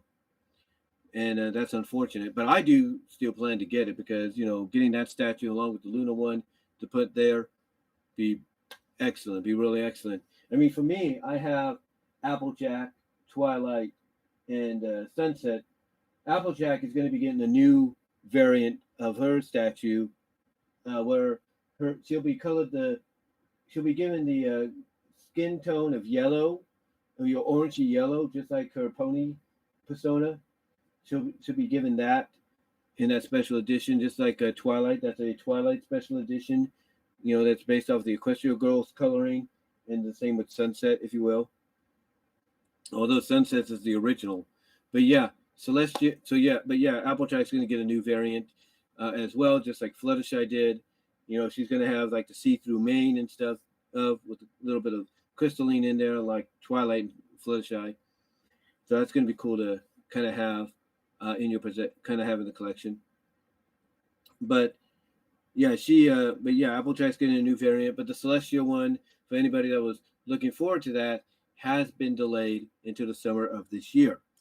Now, speaking of MLP though, like I said, the other part of this topic is crossover coming between G5 and G4. Well, apparently it seems that they are hinting at something. I don't know if it'll be in book form or animation form, but they are hinting at something, because apparently one of the specials for G5 is coming out this spring, and it looks like it's going to involve the return of King Sombra. That's right, King Sombra is apparently being promoted to come back, and it looks like Sunny Star Scout is going to have to call upon her alicorn form, which may be like a, you know, some people are comparing it to like, you know, a power she can call upon. Like she's not fully yellow, then she's not fully alicorn, like let's say Twilight became, but because she has the rainbow coloring, a little bit of rainbow coloring in her hair, that's like, you know, her way of calling upon the power. So it looks like she's going to be fighting alongside her friends and and a few other allies against Sombra. I don't know how he's going to return. Maybe when they release a trailer for the special, we'll find out, kind of get a clue. But it's not just that either. There's a Generations toy or packet that they've released with a Twilight figure here and a Sunny Star Scout figure here. And to me, and you can find all of this over at Equestria Daily, but to me, when you're pairing up the G4 main protagonist and the G5 main protagonist in a toy packaging, and you're labeling it Generations, to me, that's hints at a possible crossover. When and where, I don't know. You know, how when and where, like I was trying to say, I don't know.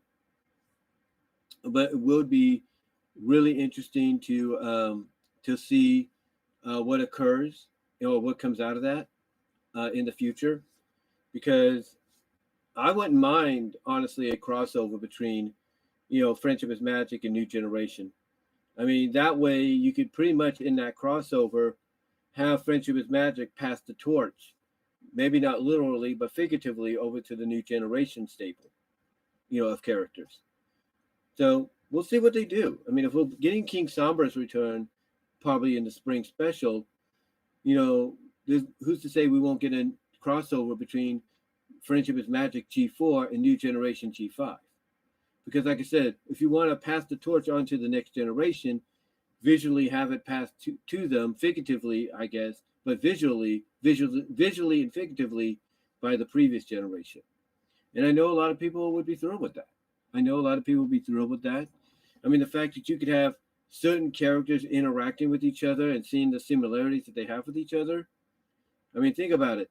Hitch interacting with Fluttershy, and then Fluttershy noticing that he has animals coming around him just like her. You know, you could probably drop a hint that maybe there's some kind of, you know, descendant ancestral connection. Same with Rainbow Dash and Zip. Same with maybe Pip and Rarity. That might be something.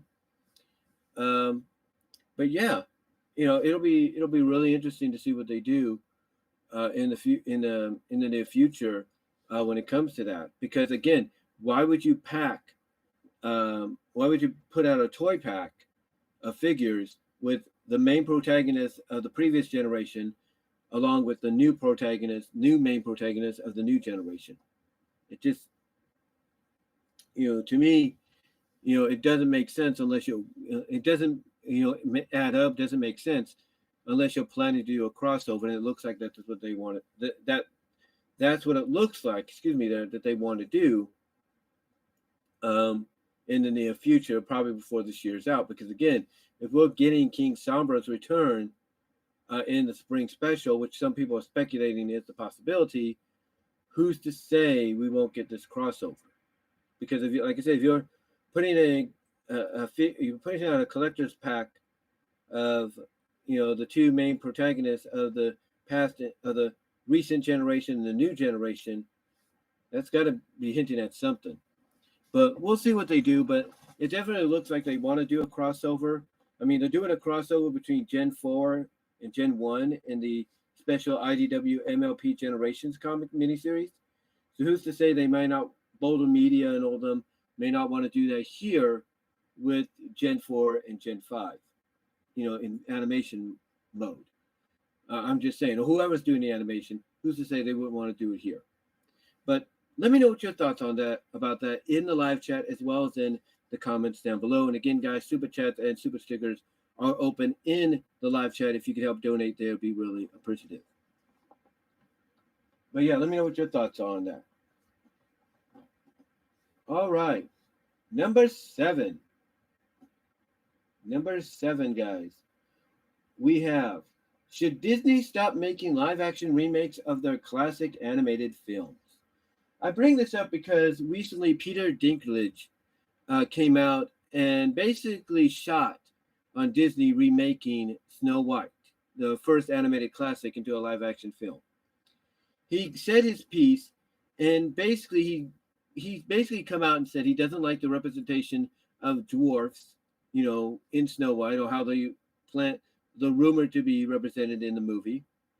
Nor does he it's kind of back and forth. It's like he's okay with them putting a Latina in that Rachel girl that was the lead in the recent West Side Story remake, as the lead and as the lead character Snow White. He's like, he's cool with that, but it's like it's the dwarf situation that he's not really happy about. So he, like I said, he recently spoke out and shot on Disney when it comes to this, gave his opinions, back and forth, the pros and the cons. You can look it up on Google, look it up on the internet, just Google it. You'll see what I mean. And Disney did respond. They said they're going to basically work with the dwarfism community, if you will, to see what they could do to make this a very progressive, very non-offensive remake. So we'll see what they do there. But it did bring up a question that a lot of people have been wondering about. I mean, I was listening and watching Adamat's recent Crazy Cartoon podcast, and he was talking about this, and you could tell that he, along with a lot of people, are not fans of most of the live action remakes of animated classics, of animated Disney classics, even of the recent ones in the past 20 years, past 20, 30 years. He's not particularly a fan of it because he feels like, you're doing too much, or you're changing, too much of it to be this way and that. And even though he can understand that sometimes you need to add things on, or you need to change things because of, the difference between now and then, that's fine, but you need to make the story, make sense. You need to simplify the story to make it make sense, or at least stay true to the original, the original version. Got a little gnat there, but the little original version that you're remaking. And again, this brings up the question: should Disney stop remaking the animated classics into live action movies? And I look at it this way: people had no problem with Beauty and the Beast. They thought, man, that's okay, passable. Um, they had no problem with Cinderella. Thought that was okay, passable. But I think when it came to the Lion King and Aladdin, I think Aladdin was the last big one they thought was okay. Thought was not just okay, passable, but was okay to the point like we could do a sequel to this, which I think they're planning to do. But it was like Lion King, which they're going to do a sequel of, and whatever, I can't think of the other one. But I know Lion King was like one of the worst decisions they did in the eyes of many people.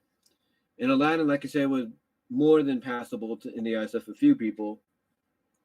But mainly what it is that the live action remakes have kind of mixed reactions, if you will, kind of up and down, up and down. So a lot of people have been, kind of like, going back and forth of whether or not, Disney should, in their opinion, continue doing this. And to me, to answer the question of the topic, do I think they should stop doing live action remakes of animated classics? No, I don't. I think, however, what they should do is they should basically do what they did with Lady and the Tramp.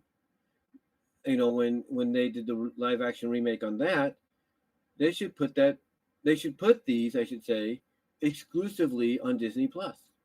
That's just my opinion. It doesn't matter if you're hiring in, you're signing on and hiring, great play the roles of these iconic characters. I think the best place for these remakes, to be showcased is Disney Plus. You want to put them in the theater maybe for a weekend or so, that's fine. But the main destination should be Disney Plus, because that way, not only are you promoting that the only way people can watch the remakes is Disney Plus, but you're also basically selling people on the idea that, hey, look how good this movie is. Look how much effort went into it, but you could only see it on Disney Plus, so give us a try.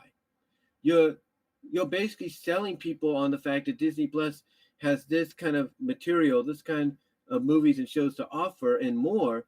All they have to do is sign up for it. And to me, that is the best destination for these live action remakes. Not the theaters, but Disney Plus. I mean, if Disney feels like, hey, a lot of the Pixar movies as of late are Disney Plus movies, then what's the problem of saying, hey, let's take our live action remakes of our animated classics and make them Disney Plus bound as well? Because you know why? Not know why, but because hold on, let me try to think of what I was going to say. Let me go right. Okay, right, there we go. What I was trying to say is, if Disney thinks Disney putting Pixar movies on Disney Plus, us is not a big deal, then why not do it with the live action remakes? If you're selling people on getting Disney Plus to watch these, be as the only place they can watch these Disney Pixar films, then you could do the same with the live action remakes. That's what I was trying to get at. Almost had a brain fart there, but that's what I was trying to get at. But yeah, if you could sell people on doing these live action, on saying that Disney Plus is the only place you can watch all these new Disney Pixar films, they're the only exclusive place you can watch them, then why can't you do it with the live action remakes? You can put all the effort you want into them and all that, but in the end you could say, you want to see how good this is, the end result, order Disney Plus, and you'll get to see this and more just like it. And to me, that's a smart business decision. That's a smart business decision. And in the long run, you do not risk losing anything at the box office. You do not risk any criticism from critics or fans. You do not risk Rotten Tomatoes giving you a downgrade or anything like that, because you have it on Disney Plus. And people can watch it at any time on Disney Plus as much as they want. So you don't have to worry about that. So to me, should Disney stop doing the live action remakes? No. They shouldn't stop doing the live action remakes because of animated classics. However, I think going and putting them on Disney Plus exclusively would be a better option than the theaters. It would be. I mean, yes, it would be nice to see the movie on the big screen, but if you know you're going to probably get a reaction that's not positive, why risk that? And instead of risking it, just put the movie on Disney Plus and basically advertise it as, hey, this is the only place you can see this kind of stuff. And that way, not only are you selling people on the fact that this is a new movie, you put a lot of effort into it, but now you're also selling it to them on the fact that they can only watch on Disney Plus, and to watch it, they have to get the service. That's all you have to do. It's a win-win in the end when you really think about it. It's a win-win. But to me, I don't think they should stop doing live-action remakes of the classics. I really don't.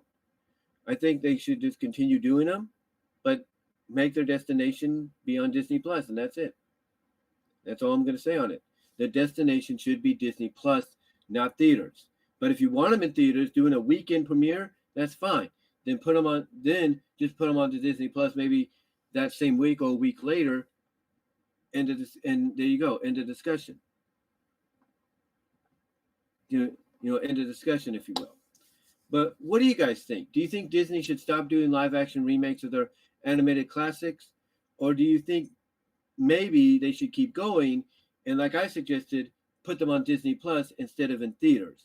And if they want, and if they're insistent on theaters, just do it for the one weekend, the opening weekend, and then just put it on to Disney Plus afterwards. What are your thoughts? Let me know in the live chat and in the comments below. Do you think Disney should stop doing live-action remakes of their animated classics, or do you think they should keep doing them but put them on Disney Plus, maybe with a limited one weekend only release in theaters to help hype it up and all that? What are your thoughts? Again, let me know in the live chat and in the comments below. All right, so on to the final topic, the eighth and final topic. And again, guys, I do apologize for this being a second part. I don't know what happened the first time. Something occurred. I'm guessing, my opinion is it was finishing a virus scan or was finishing the updates. It was doing something because we are a week away or less than a week away from another monthly update. So I don't know if it was getting ready for that. But I do apologize for that. But I do thank you guys for joining me in for the second half here, the second part, unexpectedly. Thank you very much. Appreciate that. And super chats, super stickers are open and encouraged. Whatever you can donate, I'd be really appreciative. All right, so the eighth and final topic here is this. Is the NFL becoming more predictable than the MLB, NBA, NHL, and the MLS? In other words, is the NFL becoming the WWE of pro football / sports? And the reason I bring that up is because it seems lately over the past several years, the NFL, unlike any other sports league out there, although some of them have been guilty of this as well, but mostly the NFL is probably the most guilty, period. Because it seems like lately they've become too predictable as to who they are going to be pushing towards the Super Bowl. In other words, they're putting so much spotlight on individuals throughout the season and teams that they're a part of. It's almost like they're telling you, these are the teams. These are the ones we're choosing. And in the end, that's what ends up happening. And to me, that's making the NFL too predictable. But also at the same time, it's making them like the WWE. The reason I say that, as ridiculous as this may sound to a lot of people, it's because mainly it seems that even though the games are hard hitting and legit, through and through, it's almost like they're going by a script. It's almost like the injuries are real. Sometimes the fighting between players on different teams may be real, or is indeed real at times, but it's almost like there's something there that makes you feel like, they're going by a script. Like, let's take a look at some of the teams that, have led in a big way through the playoffs and sometimes throughout the regular seasons.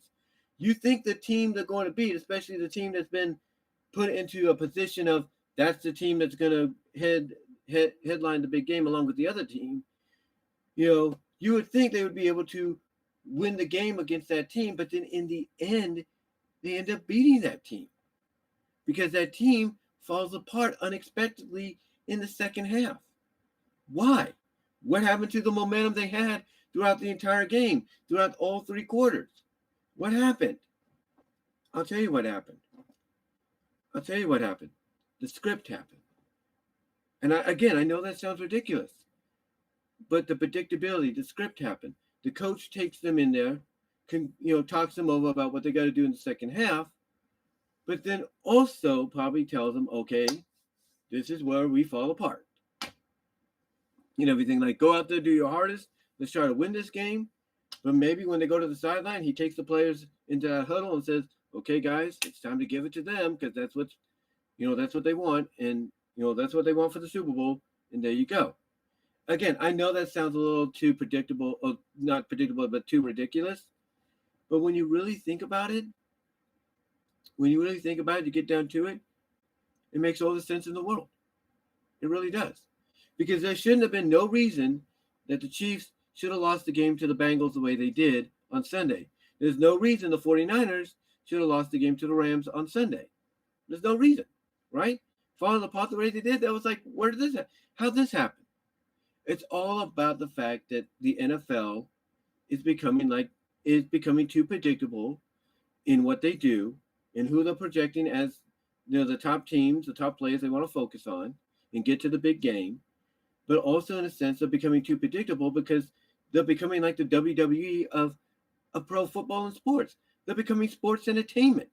In other words, they're basically going by a script that although the players on, probably the team that's going to lose are like, that is so dumb. We worked our butts off here and now we got to give it to this team because that's what Roger Goodell and the NFL wants. What are you going to do? It's like, what are you going to do? It's like, it's no wonder sometimes players get frustrated, and sometimes have mental breakdowns or just want to retire out of nowhere. Not because of the fact of like Antonio Brown, I don't know what happened there with him, but any other player that just decides to step away, you wonder to yourself, why did they retire? Why did they step away?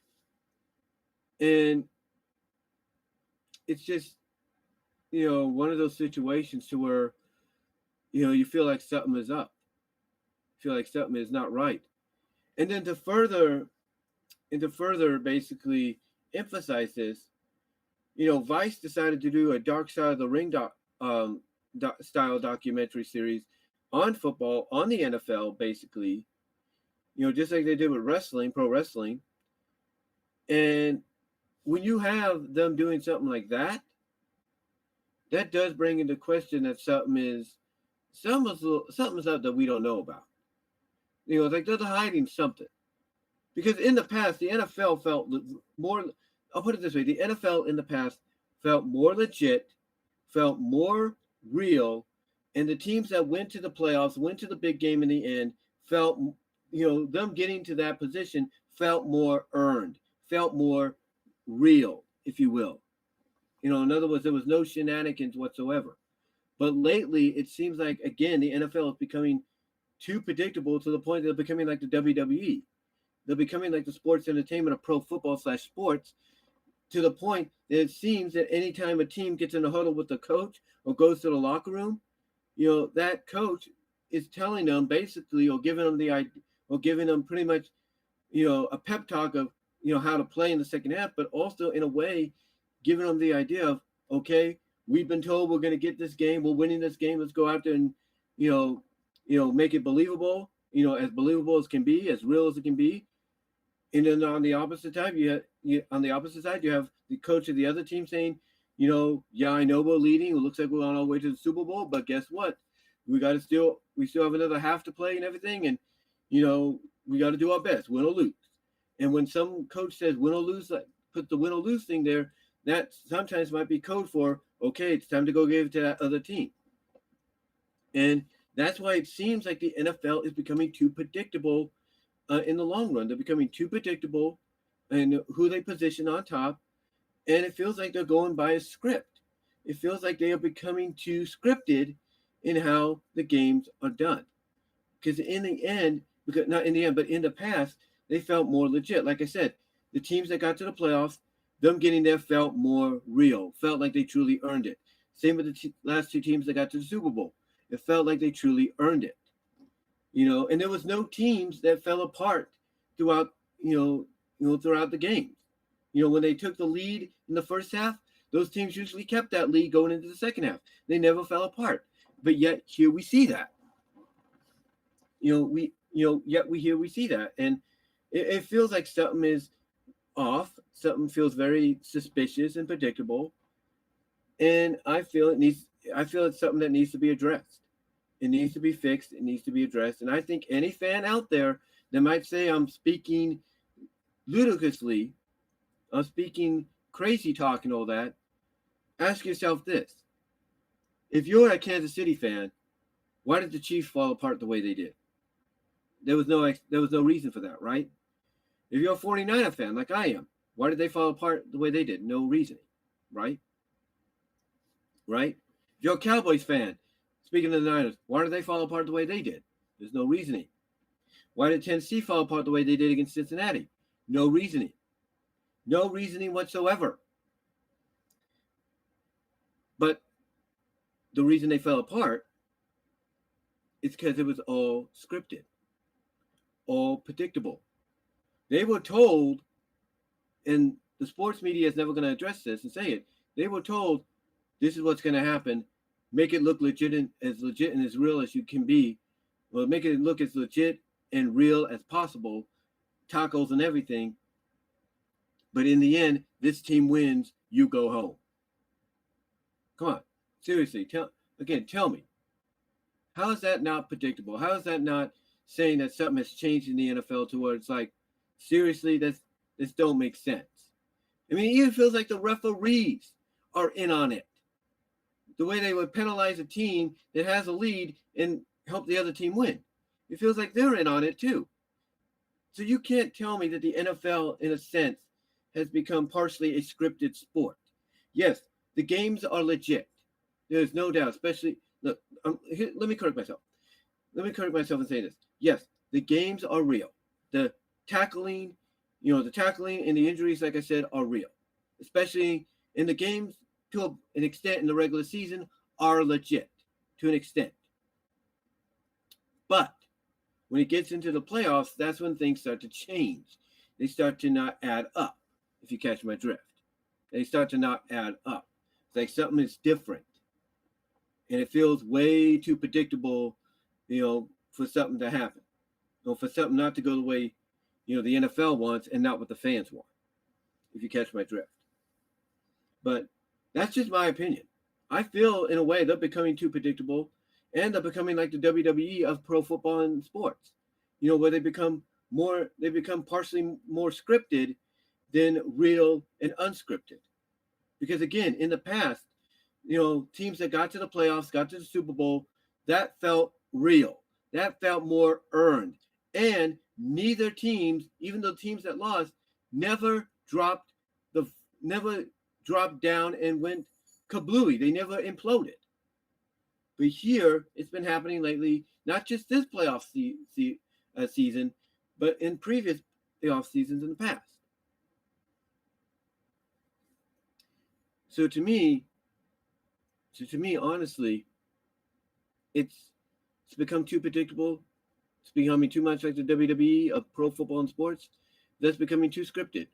Well, at least partially scripted, to a point that, what's the point of having playoff games if these are the two teams and the players, the top stars, quarterbacks, if you will, of those teams you want to focus on the most?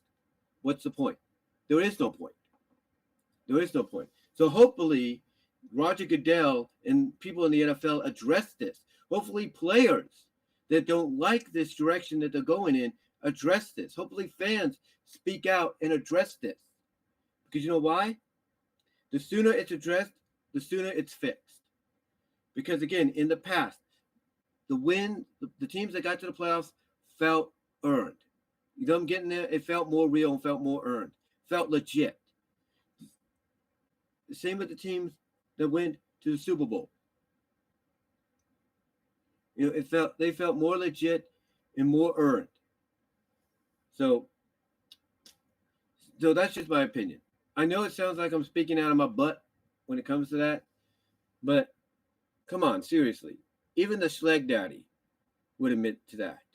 Even, as the old saying goes, even Stevie Wonder, all respect to the guy, could see that from 100 miles away. But what are your thoughts? Let me know in the live chat and in the comments below. And that, my friends, just make sure I didn't miss anything.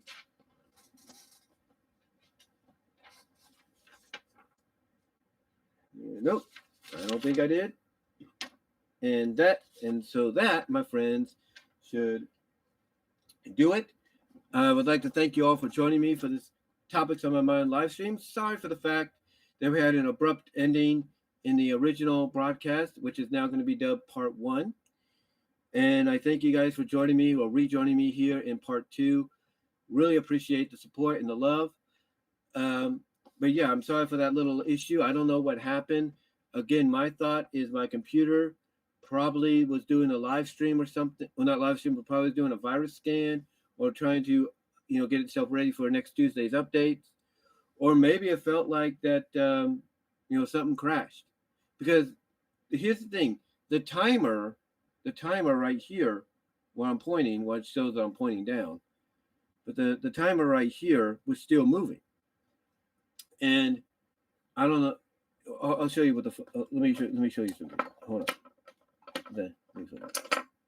But the timer, I don't know if you could see this. Oh, there we go. The timer right here was still moving. It was still moving, but yet the picture was frozen. So I don't know if my camera crashed or something. It's working now. I don't know if it crashed or YouTube went down for a second. I don't know. I don't think it was them because, like I said, the timer was still moving. So my thought is my computer was probably doing a load update or doing something that interfered with it, and it was saying, "Wait! Sorry to interrupt you here on your live stream, but I got to do this update here, or get this ready for an update." Or it was doing a virus scan. I don't know, but I do apologize for that. But anyway, though, thank you guys for rejoining me here in the second part, as well as joining me in the first part. Really appreciate that. And until next time, guys, let me know what your thoughts are down below in the comment section of both videos. Again, they will be put together in a playlist. And then eventually down the line, maybe this weekend or so, when pretty much they're finished processing, because it takes about 12 hours for live streams to process, apparently, on YouTube. After they're done processing, I will download them and piece them together, courtesy of Cyber Power Director, into one video, and I will upload that later down the line, as well as download it so that you can get a whole audio version on BW Rose's Discussions, which I am at 300 podcast episodes as we speak. So thank you guys for supporting me there as well. But anyway, though, guys, that's gonna do it for now. Again, this will be in a playlist for the time being, with the topics in the description box for that playlist. Let me know what your thoughts are down below. Again, like I said, comment if you like the stream. Also, check me out at BW Rose's Discussions on all your favorite audio platforms for the podcast, like Spotify, Apple Podcasts, Amazon Music, especially those that give you both versions or an option of both podcasts, either it's video or audio. You can check me out there, as well as on Anchor.fm, which also grants you listener support if you want to help me out there. Also, check me out at VENMO at BW Roses for content you can't get here on YouTube because of copyright. Also, check me out at patreon.com/BW Roses to support me at the $1 or $3 tier. Would really help me out there if you can, as well as I am considering a $5 tier in the future for Q&As. Don't quote me on that just yet. I haven't decided fully yet if I'm going to do that. As well as check me out at Venmo at Brian-Walmer-2. That would really help me out as well. But anyway, though, guys, thank you all for joining me here in this second part, unexpectedly, for this two-part Topics on My Mind live stream. Really appreciate your support and everything. And until next time, guys, I will talk to you all later. You all have a good night.